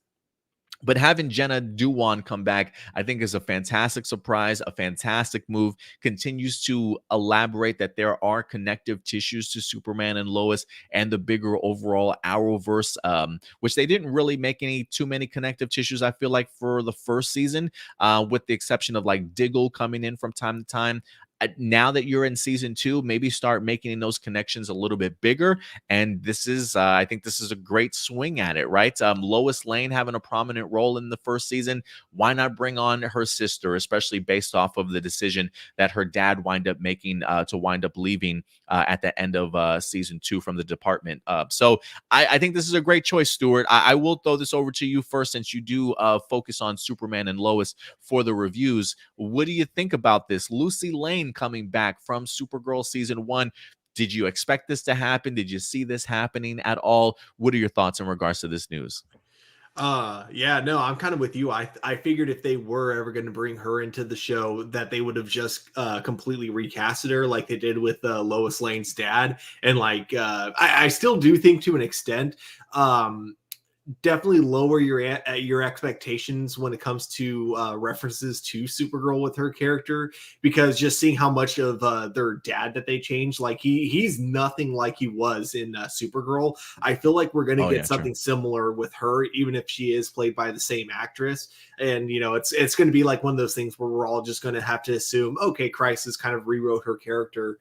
But yeah, that said, like, you know, if they are bringing in more Supergirl characters, you know, played by the same actors into Superman and Lois, I do agree with you. I would love to see Jimmy Olsen as like the next character that they bring back into Superman and Lois.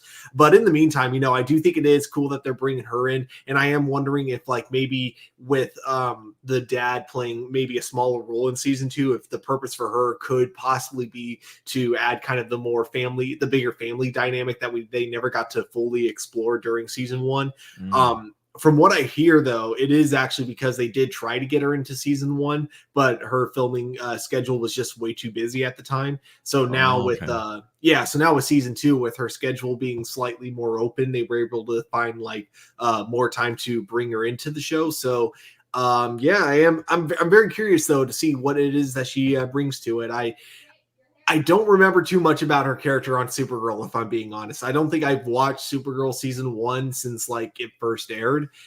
So I really just don't remember that much about her, if I'm being honest. Man, I am wondering to myself, like, does this mean I should go back and rewatch season 1 of Supergirl? I really don't want to do that to myself. But maybe just to check out Jenna once again to see what she brought to the table. But yeah, I am eager to see what she brings. What about you, Indy? You hear this news, man? It's been a minute since we've seen Lucy Lane around these parts. Are you surprised by this? Do you think this is a great pickup for Superman and Lois season 2? What are your thoughts, man? I feel it's a long-term story being told from this, to be totally honest with you, and I'll get in that to a second. But if you want to see Miss Jenna, just go watch Step Up. I mean, that's Mrs. Tatum right there. Maybe we'll be able to get a Channing Tatum appearance. You know what I'm saying? That would be kind of awesome if they got Channing Tatum to appear on Superman and Lois. If they need a major ratings booster, that's how you do it. Yeah. Yeah, like what if her and Lois like just have a girls' night out and they go to like a strip club and Channing Tatum's there, he's dancing. That'd be crazy. That'd be crazy. That would be hilarious. But bear with me right here. What if they are bringing Lucy Lane back to become Superwoman? Okay. Since Lucy Lane at one time did gain superpowers, super strength, invulnerability, flight, freeze, breath, heat vision, and became Superwoman. After her father was killed during the Imperiex War. You know what I'm saying? So what if that is a key to where the storyline could be going, even if she doesn't become, but the big happening that could be happening in the future of Superman and Lois? I kind of dig it, man. I kind of dig it. And so I'm all for it. I don't care if they're divorced. I don't care, Nathan, if they're divorced. There's certain couples in your mind that will never be divorced. I'm going to tell you that right now because of how long they were together and the fact that of how they got together. In my mind, they will never be divorced. It's kind of like Will and Jada. No matter how many times Jada throws Will under the bus, to me, they are the perfect couple. Period. The only issue with that is that it can lead to certain people taking that joke seriously and actually sending death threats to celebrities because they're not with the celebrity they think they need to be with. Dude, that's where shipping communities go too far, is where they do real people and then they get like they rant at real people for not like, you know, being in love with people that they think that they should be in love with. Oh man, it gets crazy. I'm not saying that I said that they should stay together. I'm just saying in my heart. Yeah, in your heart, in your head canon. You're not sending letters to them constantly being like, get back together now. I might dream of being Michael Myers, and the only way that they can defeat me is if they get back together. So stupid. All right, back to the topic. So yes, Lucy Lane, superwoman. You think that's possible? Listen, I will say this, you know, Indy and Stewart, just based off of really what they did with Superman and Lois the first season, just the creativity that really kind of came out of that, and seeing the types of storylines that they really tackled when it came to Morgan Edge, him being like Superman's brother and stuff. And I mean, they really went deep, I felt like, with the storyline, and really took a lot of liberties in regards to just kind of telling the stories that they want to tell. It wouldn't feel far-fetched if they tried to pull the trigger on something like that. Oh yeah, not at all. In fact, I actually think it could add a little bit more to the drama with Jonathan, because you can already tell he has kind of like an insuperior like complex, because he's like he's like the one guy in the family without superpowers. So, you know, finding out that he has two you know, aunts with us who are now superhuman, that are basically like super women as well, because you got Supergirl, and then you got and then, yeah, if Lucy Lane ends up becoming Superwoman, you can only imagine that like only upsetting Jonathan Kent even more. So, and plus, like the cool thing on top of all that is they have the setup there too with the Kryptonite X. Because even though the military is taking it all away, you got to imagine with how much you see, like at the very end of season 1, how much you saw was like in those caves. Like there's got to be remnants left of it, like in the small town. Like there's no way they can possibly collect all of it. Do you like the idea that they're at least bringing Lucy Lane back? I mean, like, does this feel very much like they're like maybe season 2 might be grabbing a hold of the Arrowverse connections a little bit more? Is that something that you would like to see more, or what? Yeah, something I wouldn't mind seeing it now, like trying to delve into the Arrowverse a little bit more. You know, I still want it to stay like its own standalone show, obviously. Like I don't want them to do what was going on for Arrow and Flash for a little bit, where they would constantly reference each other's shows. Like I don't want it to go back to that. But, you know, I wouldn't mind them bringing in more cameos every now and then, as long as it's told in a way where if you're only watching Superman and Lois and you're not keeping up with any of the other Arrowverse shows, just you got to make sure you write it in a way to where you don't isolate those viewers. Because I know, like for Superman and Lois, this show has brought in like a bunch of new people to watch the Arrowverse, but those people aren't necessarily going to go back and watch all the other shows. So again, you know, it's all about how you present Arrowverse elements into Superman. Andy, do you think when she does return, do you think she'll make any references to her time on Supergirl years ago, or do you think it'll just be a case of, hey, Lucy Lane is here and it's just going to go straight into whatever her storyline is, no references? We'll just know that she is a connective tissue. If she doesn't reference Jimmy, there's no point for her to be there. To be totally honest with you, there has to be some type of reference because of us knowing that where that character came from, and looking for that connective tissue. It's gotta happen, unless the world was reset that much because of Crisis that this is a new Lucy Lane. Good point. I didn't think about that. That's right. Maybe she's got some new memories or something like that. That's a good call there. But yeah, I'm looking forward to this, guys. I think this is a great callback. Again, never thought that I would see Jenna Dewan back in the Arrowverse, or at least not represented as Lucy Lane. Like I mentioned earlier, Stuart, I thought that they were just gonna go ahead and recast her too, man. I thought I was in the same mindset as you. So to be able to see her return, I think this is fantastic. And hopefully this opens the door for a return for a James Olsen. Hey, maybe even a Cara Danvers at some point in time to stop by for a family visit would be certainly great. So hopefully it opens the door for that type of interaction. But guys, we want to know your thoughts. Are you excited to certainly see Jenna Dewan as Lucy Lane one more time? Are you as surprised as we are that she's in fact back? And do you recall her from season 1 of Supergirl? Is it even worth re-binging and rewatching? Go ahead and let me know your guys' thoughts in the live chat or the comment section box below. And guys, with that does it for all of our main topics today, guys. So thank you very much for certainly joining us as always, and giving some of your thoughts in regards to it. But now it's the time to turn towards your live viewer questions, guys. Yeah, we got a few here today. We got 4 emails. So let's go ahead and dive into this. Jessica Friedman coming through. Is John Cryer's Lex Luthor going to show up on Superman and Lois once Supergirl ends? Please, God, yes. I hope so. We haven't heard anything as of yet, but do you think, is that something you can expect? Are you hoping that it happens at least? What do you think, Stuart?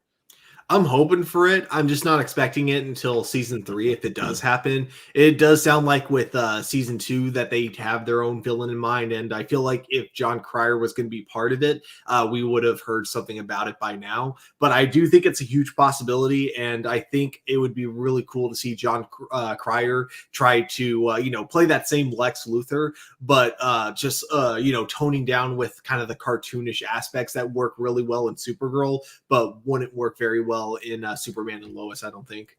What about you, Andy? Do you think John Cryer would fit okay in Superman and Lois as Lex Luthor? Maybe say like a third season? Yes. Yeah, no, I definitely agree too. The fact that he pops up here towards the end of Supergirl season 6, I do love the addition to him. I wasn't quite sure if they were going to be bringing him back for this season, but I think it's a great call. But I would say I do think that he could probably fit into that Superman and Lois world perfectly. I mean, John Cryer's got such a great range, and there are different aspects and takes to his Lex Luthor that we've seen him perform. He definitely doesn't necessarily have to go the goofy and funny route. I do think if he needs to tone it down or reel it in a little bit, I definitely do think that he can definitely deliver. John Cryer, to me, once he gets on set for Superman and Lois, will probably be like one of the strongest actors that they have there, just based off of his experience alone. Not taking anything away from everybody else, but I do think that take it away from Tyler. Go ahead. Yeah, I'm just saying. I think he's solid. I'm not saying they're crappy actors. I'm just saying John Cryer is just that good. I think he could bring a great element as Lex to the show. He don't want to be Superman anyway. They're doing a Teen Wolf movie. Ooh, Tyler? Yeah, and he can go back and do Teen Wolf. Like, forget y'all. I'll go do Teen Wolf for that now. Let's see here. Marcelino Vasquez has got a couple questions. He says, I'm using Ezra Miller as an example, but this question applies to all actors as a whole. It is clear that DC and Warner Brothers want some more of Ezra Miller as the Flash for future projects. But let's just say hypothetically, Ezra Miller came out as transgender, preferring to go by female pronouns and physically alter their appearance to resemble more of a woman. What would be the best option? Should the company recast the Flash character with a traditional male actor, or should the company and fans just suck it up and be open-minded as long as the actor can still play the role great? For me, I think Ezra probably wouldn't play the role anymore, or wouldn't want to play the role anymore. I could be wrong. This kind of reminds me of the Umbrella Academy situation that we find ourselves in with Elliot Page. He played Ellen Page the first 2 seasons. He played a female character, but now he's gone through, Elliot's gone through a transition, but I believe he's coming back to play his character, his same role. Also, I mean, granted, it's different. I'm assuming in the world of Umbrella Academy and how that world, lives, sort of thing. What do you think? Do you think Ezra would continue, or do you think he would move along in the role? I don't know. I'm wondering if because of the choker when he gave us the teaser, are people just jumping to conclusions about what's going on? Oh, in his life, in his personal life. That's a very rock and rollish. I don't, you know what I'm saying? Like that's common in the stuff that he's into. Not saying he's into anything negative, but the type of music, the type of movies and stuff he's into, that dress, that the way he acts, that's Yeah, he seems like common. he seems like a unique guy. He Like seems like a uniqueness is punk, common to him. like a nerdy punk rocker is the vibe that I get from, you know what I'm saying, Urza, which was which is nothing wrong with that. But also if he decided that this is interesting. If you can say he because he's not actually if he I'm not trying to disrespect anybody by you know what I'm saying, but in this particular case, since he's not actually trying to, I think it's okay to say he if he decided that that's something that he wanted to do, it's called acting for a reason. You know what I'm saying? He should be able to go ahead and just carry on as the role playing Barry Allen, because he would be acting as a character. We've had plenty of people, we had plenty of women play Peter Pan. You know what I'm saying? We have plenty of men, especially if you're in Japan. It's culture, you know what I'm saying, for the man to play the role of women, you know what I'm saying, and vice versa. So I honestly feel like it's just something in America that we have an issue with that. It's no, you know what I'm saying, it's no problem. And they say Urza Miller goes by them and they pronouns already. Oh, I didn't know that. Yeah, I didn't know that. I didn't know that either. Yeah. Oh, go ahead. I think it would all just really depend on how much of the actors, like for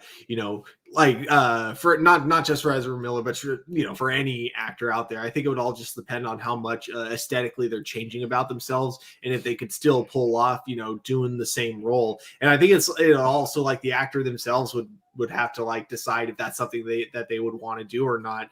So I think for the most part, it's kind of it's really hard to say there like have a definitive answer of yes or no, like they would continue with the same actor. I think it would all just depend on the actor themselves and what they want to do and how much that would fit into what the producers want. We're looking to do. Yeah, no, I agree.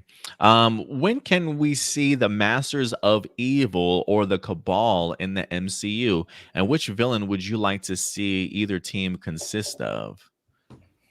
Man, they always ask us these questions that make me I'm not prepared for, that I wasn't thinking of.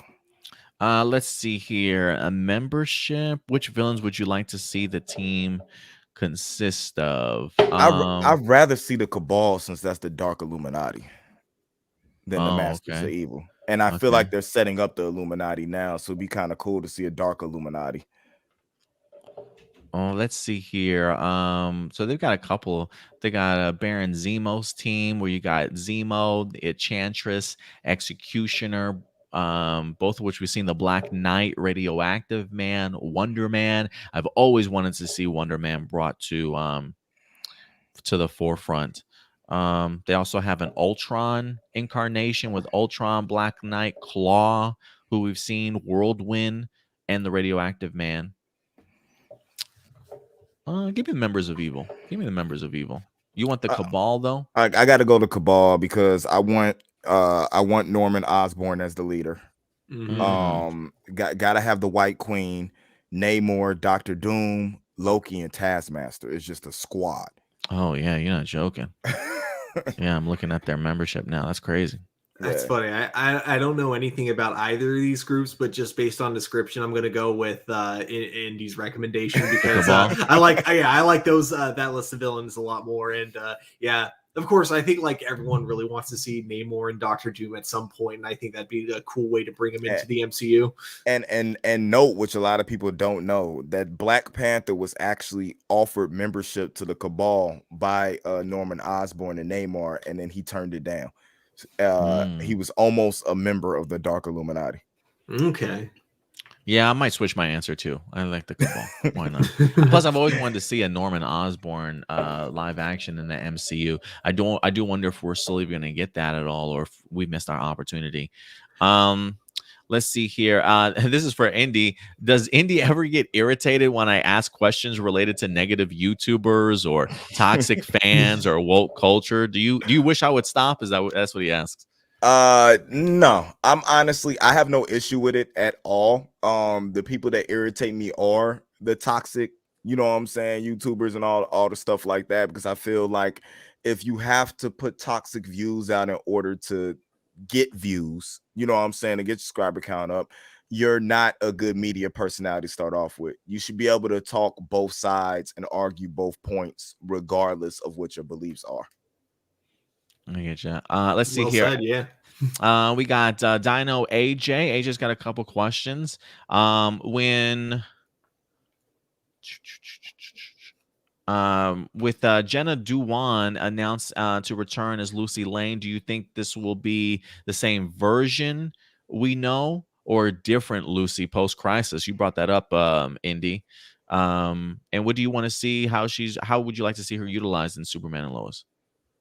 So do you think this will be a new version, same version? I think it's going to be whatever the story calls for. Like they can do something where they start with a new version, and then if they decide to do something similar to what was that, Green Arrow Canaries, and wake her up for her to have her past memories, or maybe they're getting ready to kill off Lois and Lucy's dad, and then that puts her in a shock because she starts having dreams. Or it's a bunch of different ways they can go with this, and I really believe it's just going to make the content of the show that much more intriguing to see how they include her and why she's there. Yeah, I definitely agree. Let's see here. For the Batgirl movie, what do you want to see that's different from other superhero shows? And who would you like to cross over with Batgirl? I mean, we're definitely not even to the crossover point of Batgirl yet. I'm just ready for an origin story right now. But is there anything different you would want to see from Batgirl out of other superhero shows? Ooh, okay. This would be different for slightly different for DCEU. I feel like they've actually started to do this a lot better, but when they started out, this was kind of a major issue. It's like the idea of each movie, it felt like, especially with Batman v Superman, like the purpose of it was to build a bunch of other movies around it to really set up like everything going forward. So I would like with Batgirl for it to not do that, for it to, kind of like with, newer DC movies, just set up your own kind of world. So like set up like characters for Batgirl herself to face off later on in the future, and then maybe only have a stinger at the very end of the movie. Don't try to like use the movie as a way to set up other potential Batman spinoffs. I get it. I like it. He did have a first question, but he says, my real question for number one, how do you guys feel about Ana de Armas potentially getting her solo movie after John Wick 4? Do you think it's unnecessary or dope? I think it's pretty dope. I really do. I'm in agreement with you, Stuart. Like just seeing John Wick 3, getting to see Angelica Houston sort of introduce us to the world of the ballerinas. It almost had like a Red Room feel to me a little bit in regards to like how they train up them to be assassins and things like that, had trained them in different fields altogether, so they're fully well-rounded. I'm kind of curious as to know the story behind this particular ballerina. The article mentioned that we saw a glimpse of her in John Wick 3. I am wondering, like, is that what they mean? Like, in the sense, like, that girl that we saw training, does she eventually go on to be Ana de Armas's character, or are they just using that as like, a holder spot for somebody in regards to, hey, look at that scene, that's supposed to be her type of thing? But I think it would be dope. I'm really excited for it. I think for me, I'll probably be even more excited for the role after I see her in 007, because I know she's got a lot of action scenes and things like that she really worked hard on. So maybe getting the potential to see what she can do in that movie will give me even more confidence to see what she can do in John Wick 4. So I'm all on board. John Wick's world is so amazing that any spinoff that they have in mind for it, I'm all for. As long as it means we get to expand that criminal organization even more, I'm all for it. I will go and ask this question that AJ has, because it is pretty interesting here. How do you guys feel about the whole Alec Baldwin situation? when it comes to his movie The Rust. Do you think he should be charged for a deadly accident or not? I really don't want to ask this question, but some people on social media, like Austin St. John himself, Mr. Jason, the Red Ranger, says that he thinks he should. He says, personally, I disagree because it could happen to anyone. This is movie related when it comes to actors, which Austin clearly doesn't understand, but or puts himself in Alex's shoes. So for those of you who aren't aware, the director of photography, if I'm not mistaken, wind up accidentally getting shot on the set of the Alec Baldwin movie, The Rust. I think he was using a prop gun or something like that, and unfortunately fired. I don't know if it was a live round or he fired something like the blank misfired or something. I can't remember what it was, but it accidentally injured somebody and unfortunately killed the director of photography on set. If you guys have been following the story at all, I mean, you clearly have seen pictures of a distraught Alec Baldwin who calls it an accident. They've been doing a huge investigation in regards to the set. How do you guys feel about the Alec Baldwin situation when it comes to the movie Rust? Again, do you think that he should be charged for that accident, or how does that turn out from the stuff that you guys have seen so far? So I would need to know exactly what happened behind the scenes because as far as I'm concerned, when it comes to gun safety, like so I grew up in Boy Scouts, so meaning like so we did a lot of gun safety stuff back in Boy Scouts. And so I've always been taught, even if it's like, blanks, even if it's unloaded, always treat a gun like it's loaded, no matter what. If you're using like a real gun and it's not a prop or it's not like a fake gun, always treat it like it's loaded. Never have it aimed at any general direction if someone's like in the air, or if someone's in the area, never aim it down in that area, right?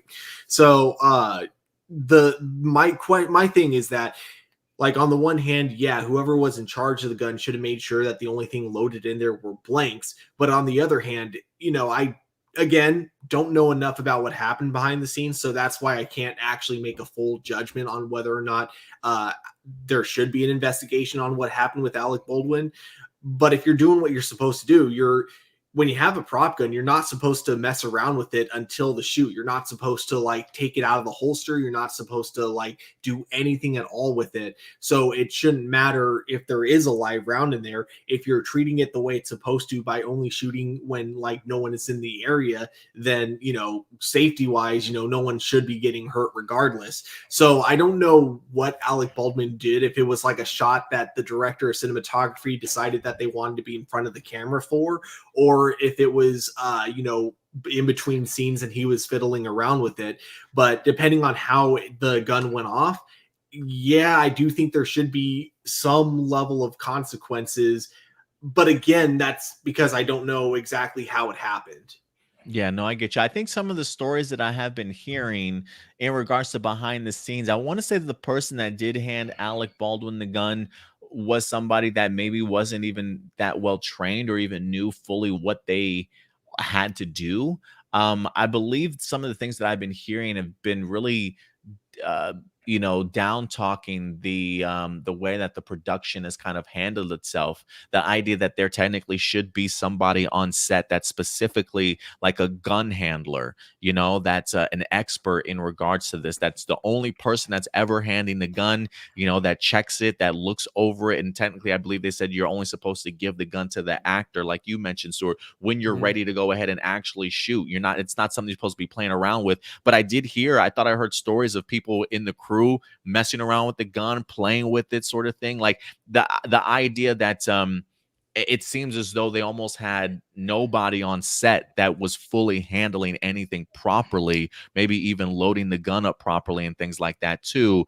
So it's a mess to the point to where like there's literally an investigation going on to see if maybe even there was any foul play associated with it also. I think it's a case of just really bad safety protocols when it comes to production studios, which I don't think should come as a surprise for many people, right, Stuart? Because we almost had a story up here where we literally talked about the crews for production companies, whether that be television, films, possibly going on strike in regards to the idea of unsafe environments, lack of sleep, overworking, sort of thing, right? It's these type of situations, I'm actually surprised that they probably don't happen more than what they do, based off of how some of the crew and production companies are certainly treated, in regards to having their workers work the way that they certainly do. So I do think that this is an element that definitely lands on maybe the production company a little bit, not taking care of their workers properly, not having the people in place that are experts to handle this sort of stuff. Maybe when you've got people working 14, 16 hours, people do become, sleep deprived and make some really terrible sort of decisions when they're on set, or not fully going through all their checks because they need to get everything ready in a short amount of time, sort of thing. So I do think that this is just an unfortunate culmination of all the negative things that are certainly happening on production set at this point. And I think this is a perfect example of how something like that can have a really terrible and unfortunate outcome. But for me, I probably wouldn't charge Alec. If anything, it's probably a case of definitely having to learn more, doing more detective work, more investigative, to really see who dropped the ball and how far down the chain does it certainly go in regards to people not doing their job. But I think if you're an actor and somebody literally hands you a gun, you're expecting that person to have done their due diligence and their job before pulling that trigger in the first place. So part of me, on the outside looking in with the information that I have, I can't really fault Alec for that. But I don't know. Maybe more information will come out and it'll change our minds. Yeah, like as of now, because and again, this is all speculation on my part. I wasn't there, so I can't say for sure what And happened. I don't even think it was a legit loaded gun. I know Nathan's saying a loaded gun for a scene would never be on set. I don't think it was loaded. Yeah, it was. And besides, it was loaded. It was supposed to be loaded with blanks. Is the thing is that, but what's happened every once in a while. This actually happened on the Crow, unfortunately, is that those same prop guns, someone will use those prop guns for other purposes and use actual live rounds in those prop guns.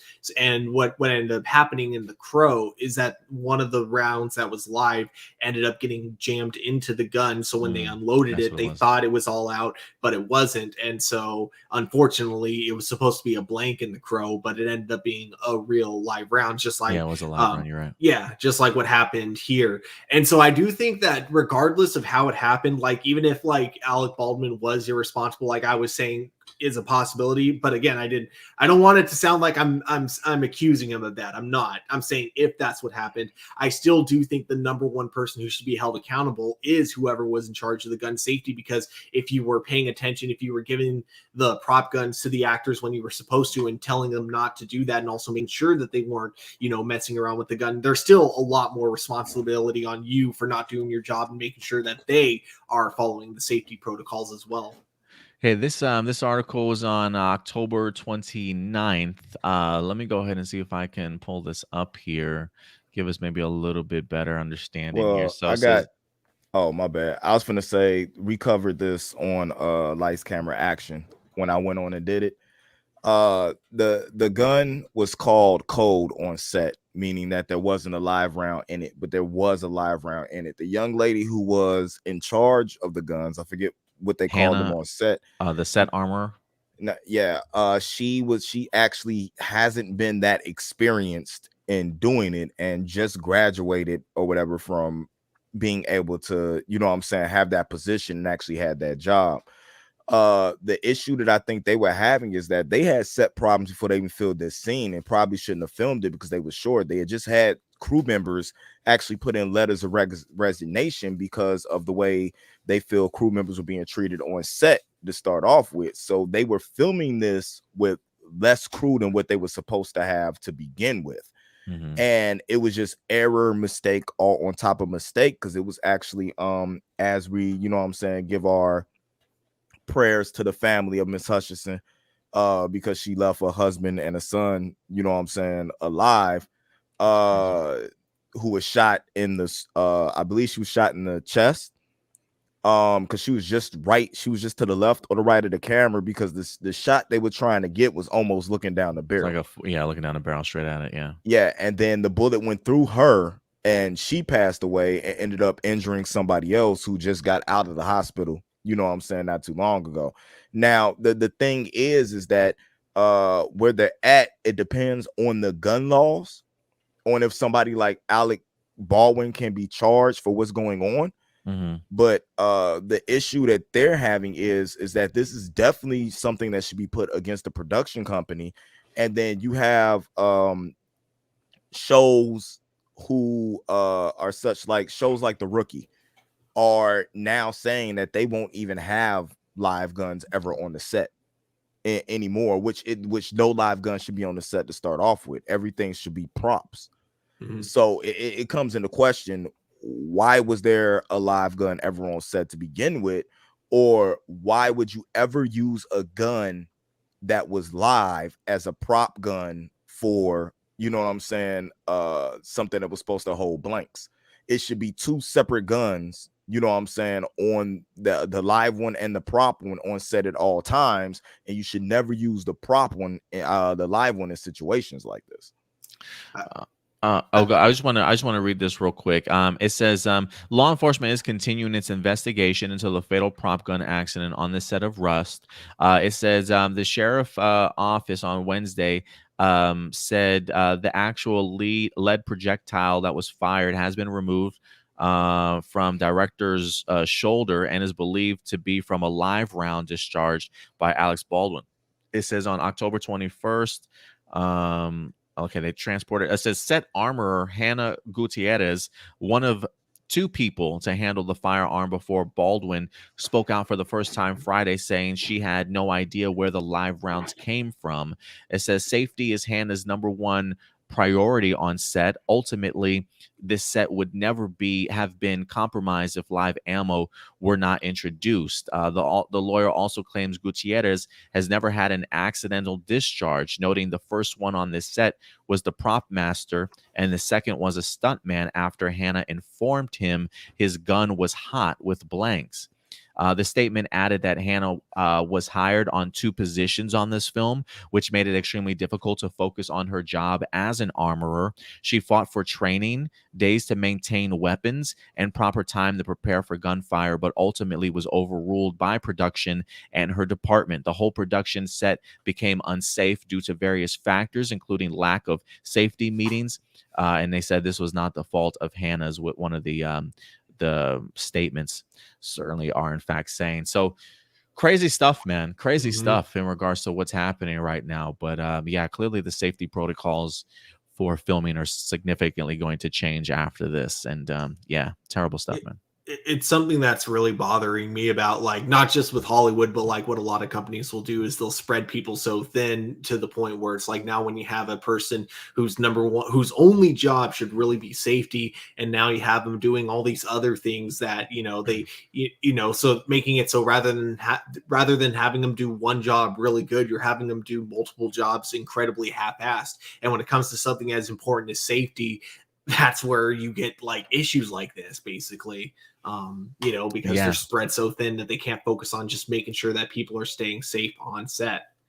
And this is why we have a strike, you know what I'm saying? For people wanting better opportunities and to be treated a little bit easier and more fairly. And hopefully at the end of the day, it will heighten the safety protocol certainly going forward. But just a terrible story to certainly say the least, man. But hopefully something that they'll be paying more attention to in the future.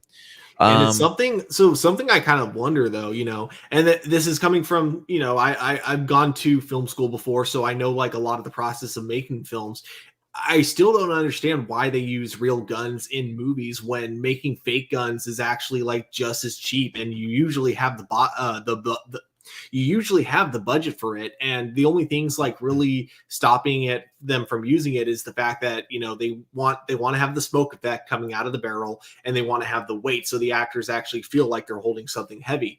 And to which I say, like, both those things are really easy to do, putting weights in the gun. And then as a kid, when I would do my own backyard movies, I used to have like this plastic shotgun. What I would do is I would put some dirt in the barrel, and then anytime like I pulled the trigger, it would like cause some dust to come out of it, making it look like smoke. And it's like, I'm just thinking about how I figured that out as like a 7-year-old kid, and Hollywood still can't figure that out.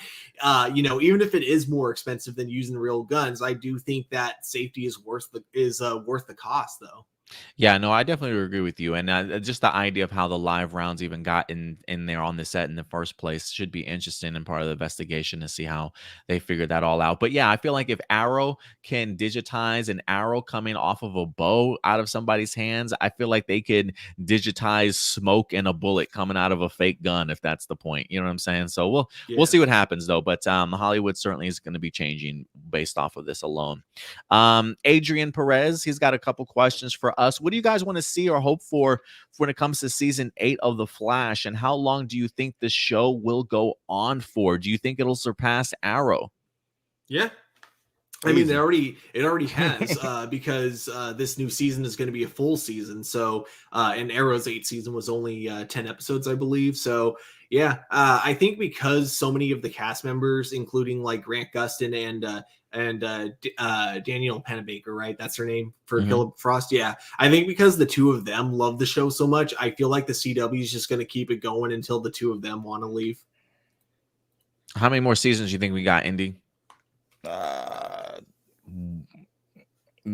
Possibly, and totally honest with you, maybe one after this next one. I feel like the season after the one coming up next month will be the last season. Okay. I want to say Eric Wallace just won an award for like showrunner or something like that for his last season of The Flash. I want to say it was like a Saturn award. I was actually Mhm. surprised. I was like, Eric Really? Wallace winning an award for what? But yeah, I was surprised. But Are I you sure feel it like, wasn't a delayed reward for season 6? Because yeah, that would make kind of sense. I think he's gonna. I think he won that from showrunner, just dealing with the pandemic and everything that was going on, and him being able to keep the show functioning as it was is the reason why he got that award, because it's a lot of shows that didn't do well with Mhm. everything was going on, but them CW shows just seem to chug along. Yeah, they do. Yeah, they do. How do you think the upcoming Blue Beetle DC movie will fit into the DCEU? And what do you want to see that's different and unique? I'm actually really hoping. I think we talked about this last time when they revealed to us the DC fandom when they gave us that concept art, and you saw Jaime Reyes's suit, but then also Ted Cord's building in the back. Stuart, after talking with you guys about it, I really want to see Ted Cord and Jamie Reyes both in this movie. I really hope that they find a unique way to keep both of these characters prevalent, whether that be like a partnership or them working together in some weird way, like Ted Cord be the tech guy for Jaime. I have no idea, but I would love to see them showcased in this movie. But yeah, how do you think movie might fit into the overall DCEU? I don't think it'll play like a huge role in like the overall like future plans of the DCEU, but I do think it'll expand the universe by introducing Ted Kord as like probably the previous Blue Beetle, and therefore expanding the lore, showing how long superheroes have actually been around within the DCEU. Oh, that would be pretty cool. Yeah. Yeah, I definitely agree. I think it's just gonna open the world up to a whole different things. More aliens, letting us know there's more threats out there than just what they've been dealing with, and just give birth to a character that we should know. Mm-hmm. What are some new films on Netflix and other streaming services you want to see when you have time? Did you guys see the new Army of Thieves film on Netflix? It's really good, very different from Army of the Dead. I really like that it was directed, written, and starred by the same person. I Uh, have not seen Army of Thieves yet. It is on my list, though. I definitely want to. I was a big fan of Army of the Dead, and I really want to see how Zack Snyder continues this universe. So that's definitely one of them. I'm finally finishing off Squid Game. It took me forever, but I'm finally finishing or wrapping that up soon. I've been wanting to get into Midnight Mass. It's like a horror thriller series that's on Netflix. That's something that I'm trying to look into as of right now. What about you? What about you guys? For me, I Squid Game is cool, but I've been watching anime all my life, so I feel like I've seen like a million interpretations of Squid Game. Um, Red Notice. Oh, Uh, okay.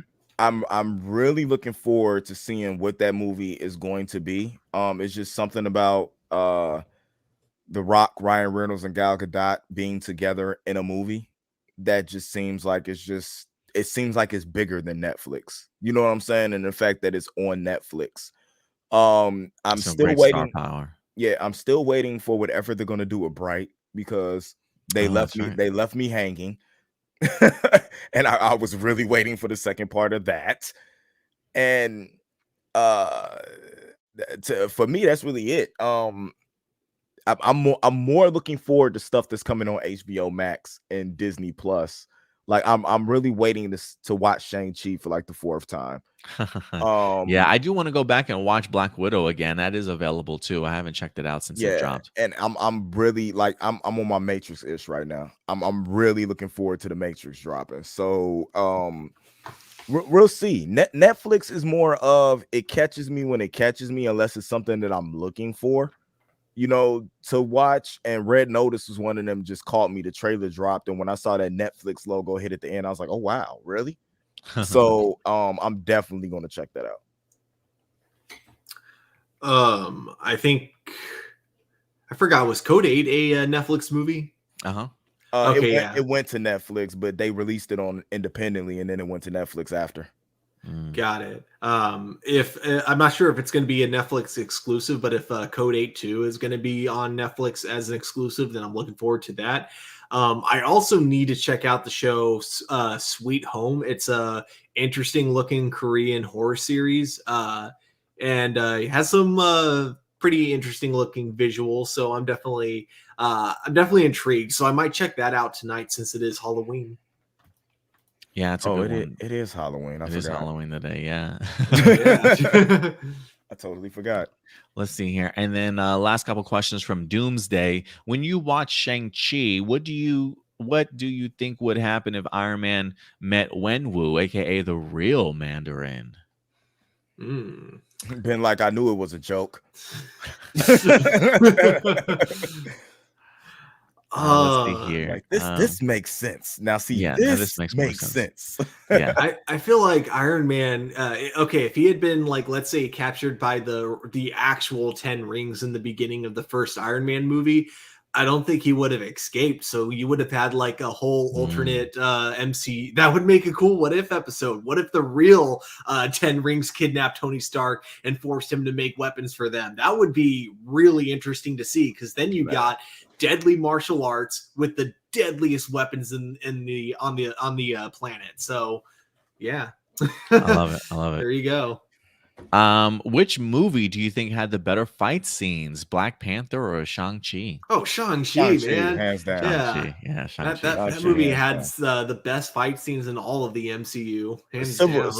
Civil War has better fight scenes than Black Panther. If you think about it, there wasn't really that many fight scenes in Black Panther. Black Panther was just a well-written movie. Mm-hmm. Yeah, no, I agree. In fact, I actually would say that, like, the only fight scene that I really, really loved from Black Panther, like, I thought the others were good, but the one that was really good was the one at the beginning when he was first fighting the one guy that challenged him for the throne. I thought that fight scene was really good in Black Panther. But other than that, like, most of what I like about that movie isn't really the fight scenes. The rest of them are just, like, good, but not, like, mind-blowing, I don't think. Yeah. And then since Doctor Strange in the Multiverse is going to be the MCU's first true horror movie, how do you think they'll be able to put horror movie elements in the sequel? I don't know if they're going full true horror elements. I think if they were going true horror elements, they probably would have stuck with Scott Derrickson. But I think the idea that they're bringing in Sam Raimi, who is known for his horror movies, I still think that there is a lightheartedness to the MCU that they want to still be able to capture with maybe like Sam Raimi's quirky humor and the way that he films. But there definitely will be dark aspects. I just don't know if I would say this is going to be a full, true horror film from the MCU. But maybe I'm wrong. How do you guys view Doctor Strange? I don't think it's going to be a horror film anymore, sadly, but I do think it can still have the potential for the cool horror elements involving the That's why, yeah, multiverse. Like, you know, definitely. assuming that he's going to different dimensions and like different realities, I could definitely see them, a director like Sam Raimi specifically, like really going all out with some of the visuals and some of these like dimensions we go to. Like, if he wants to get full Lovecraftian with a couple of them, that would be pretty cool to see. Yeah, definitely. I was thinking Lovecraft Country. I was thinking a little bit of the Spawn. You know what I'm saying? Live action Mhm. series, just not necessarily horror as in what people are used to. Because when you say horror, a lot of people think slasher. You know what I'm saying? Mm. Like ghost and Oh stuff like yeah, that. no. Nah, we mean I think they mean more tone setting. You're gonna feel uneasy. You know what I'm saying? Mm. As you're watching it, you don't know if your hero's gonna come back in the end. I mean, it's an element that's really hard to portray without like having jump scares and different stuff like that. But I think there's gonna be more of the tone of the movie rather than what you're actually going to be viewing. Mhm. Yeah, I definitely agree there. I definitely get it. It is Sam Raimi, so I definitely will be elements of horror in there. I just don't know if it's going to be full blown, but I definitely like the way that you guys described it for sure. All right, I think other than that, guys, I think that does it for all of our live viewer questions for the day. So thank you very much for everybody that participated, sharing your questions with us, and your comments as well. So thank you very much, guys. I appreciate Ooh, since it's Halloween, can I finish this off with one last live viewer question? it. Sure, go for it. All right. Favorite horror movie or just favorite Halloween movie in general? God. Well, I will say this. I feel like recently I have been a fan of like the Conjuring movies. Those are always a great one for me. Insidious was pretty good. Sinister was pretty good. I actually there's a one Sinister, I horror love. there was one horror movie that I watched that really kind of left me scarred a little bit.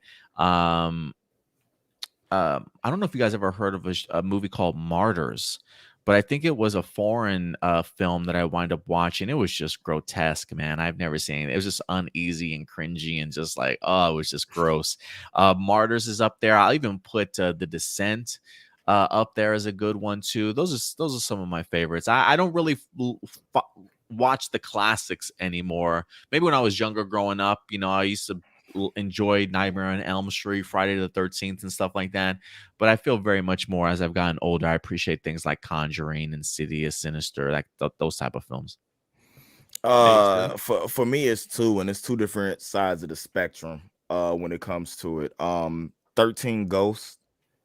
It's just something about that movie that applies to me. I enjoy watching it. You know what I'm saying? No matter what, it's just really cheesy good now, especially watching how bad the effects and stuff are. But I love the story, you know what I'm saying, behind the movie. And then the second is just totally opposite side of the spectrum, friggin' Ernest Scared Stupid. Mm. I Oh, I love that haven't seen movie, that and I, movie I, in I don't years. know why. That movie is just amazing to me. Cause that actor, the guy that plays Ernest, man, he could like deliver some of the like weirdest lines in the best way, and it just like what he says is so dumb, but the way he says it, you enjoy it. Yeah, It just yeah. makes you laugh every time. Uh, Uh, I will throw for one last movie in there. The Fourth Kind. The Fourth Kind. Back in 2009, it was a Mila Jovovich movie. It's considered sci-fi horror, but as a person that gets freaked out by alien abduction and real life stories, yeah, that freaked the hell out of me. So yeah, if you guys are into alien movies, The Fourth Kind is a great one to check out. Fourth Kind, okay.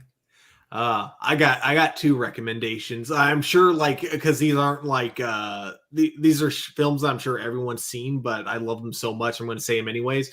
The original Night of the Living Dead, especially when you Mhm. realize how small the budget was for that movie and how expensive it was to make a movie back then. It's absolutely incredible.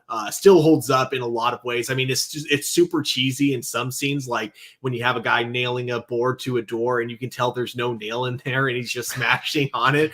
Like, yeah, there are definitely some cheesy aspects to how cheap it is, but I think like story wise and just the way the characters are written is really good, especially when you realize, the year it was made in. And then of course I gotta go with my all-time favorite horror movie, The Thing. John Carpenter's The Thing, which visually is one of the best looking movies I think out there. Some amazing practical effects, and I think if anyone's ever interested in special effects in general, that's the movie you got to go to, I think. And then not to mention, I just love the last shot of the film. I think the last shot is still one of the most brilliant things in horror movies. And then of course, if you guys are interested in cheesy, really silly horror movies, I definitely recommend just checking out the website Tubi, because it's free and they got some crazy obscure horror films on there, especially the ones by Full Moon Entertainment. So yeah. Nice. Good choice, man. Good choice. Yeah, guys, but listen, we want to know your thoughts. Any Halloween movies that you guys certainly enjoy, or horror films that you guys are big fans of, let your thoughts be known in the live chat or the comment section box below, guys. All right, guys, I think that's going to wrap it up for our show here today. So thank you, fellas, for certainly joining us. It's great to have the entire crew here, man. Will we have the whole crew next weekend, Indy, or no? I will not be here next weekend, unfortunately. Okay. I don't have my schedule for your next schedule week yet. Yeah. Okay. I haven't been to work in the past 4 days. Oh, Jesus. Okay. Yeah, you might be bored. So it may be solo dolo for me one more time next week. So we'll see how it goes. But regardless, we'll definitely be here, guys, for another episode of APlus Hero Reports, live every Sunday at 11 a.m. Central Time. But before we go, guys, as always, Stuart, let people know where they can certainly find you on social media. You guys can, of course, find me here at TurboStew01 on Twitter. And, of course, you guys can join me Wednesday for my review of the Stargirl Season 2 finale. Oh, man, it's almost here. Crazy stuff. Indy, if people want to reach out to you on social media, where can they find you at, sir? First and foremost, right here at APlus Hero Report. You get all your news and reviews, and you can follow me everywhere else at Nerd Mix Alpha. Awesome. Appreciate it, fellas. And of course, if you want to follow us on social media, you can do so right here at APlus Opinions. Very active over on Twitter, as well as our main Facebook page, where we get all of our stories throughout the week to certainly present to you guys. And you can definitely check us out over on Instagram. And if you haven't subscribed to us yet here on our YouTube page, please do yourselves a favor. Feel free to certainly join the family, and we'll certainly see you each and every week, not only with APlus Hero Report, but our other reviews in regards to movies and television as well, ladies and gentlemen. So until then, do us a big favor as always. Take care of yourselves, take care of each other, and keep it APlus. We'll talk to you guys later. Bye. If you enjoy our content and want to be a part of helping our channel grow, become a patron supporter. We have affordable tiers to choose from that offer a variety of exclusive and early access content, from audio files for all of our shows for you to enjoy on the road, access to our Discord community, and plenty of reactions, reviews, character breakdowns, and more. Check us out at patreon.com/aplusopinions. And as always, remember, like, subscribe, and hit that bell notification so anytime we drop a brand new video, you will be notified.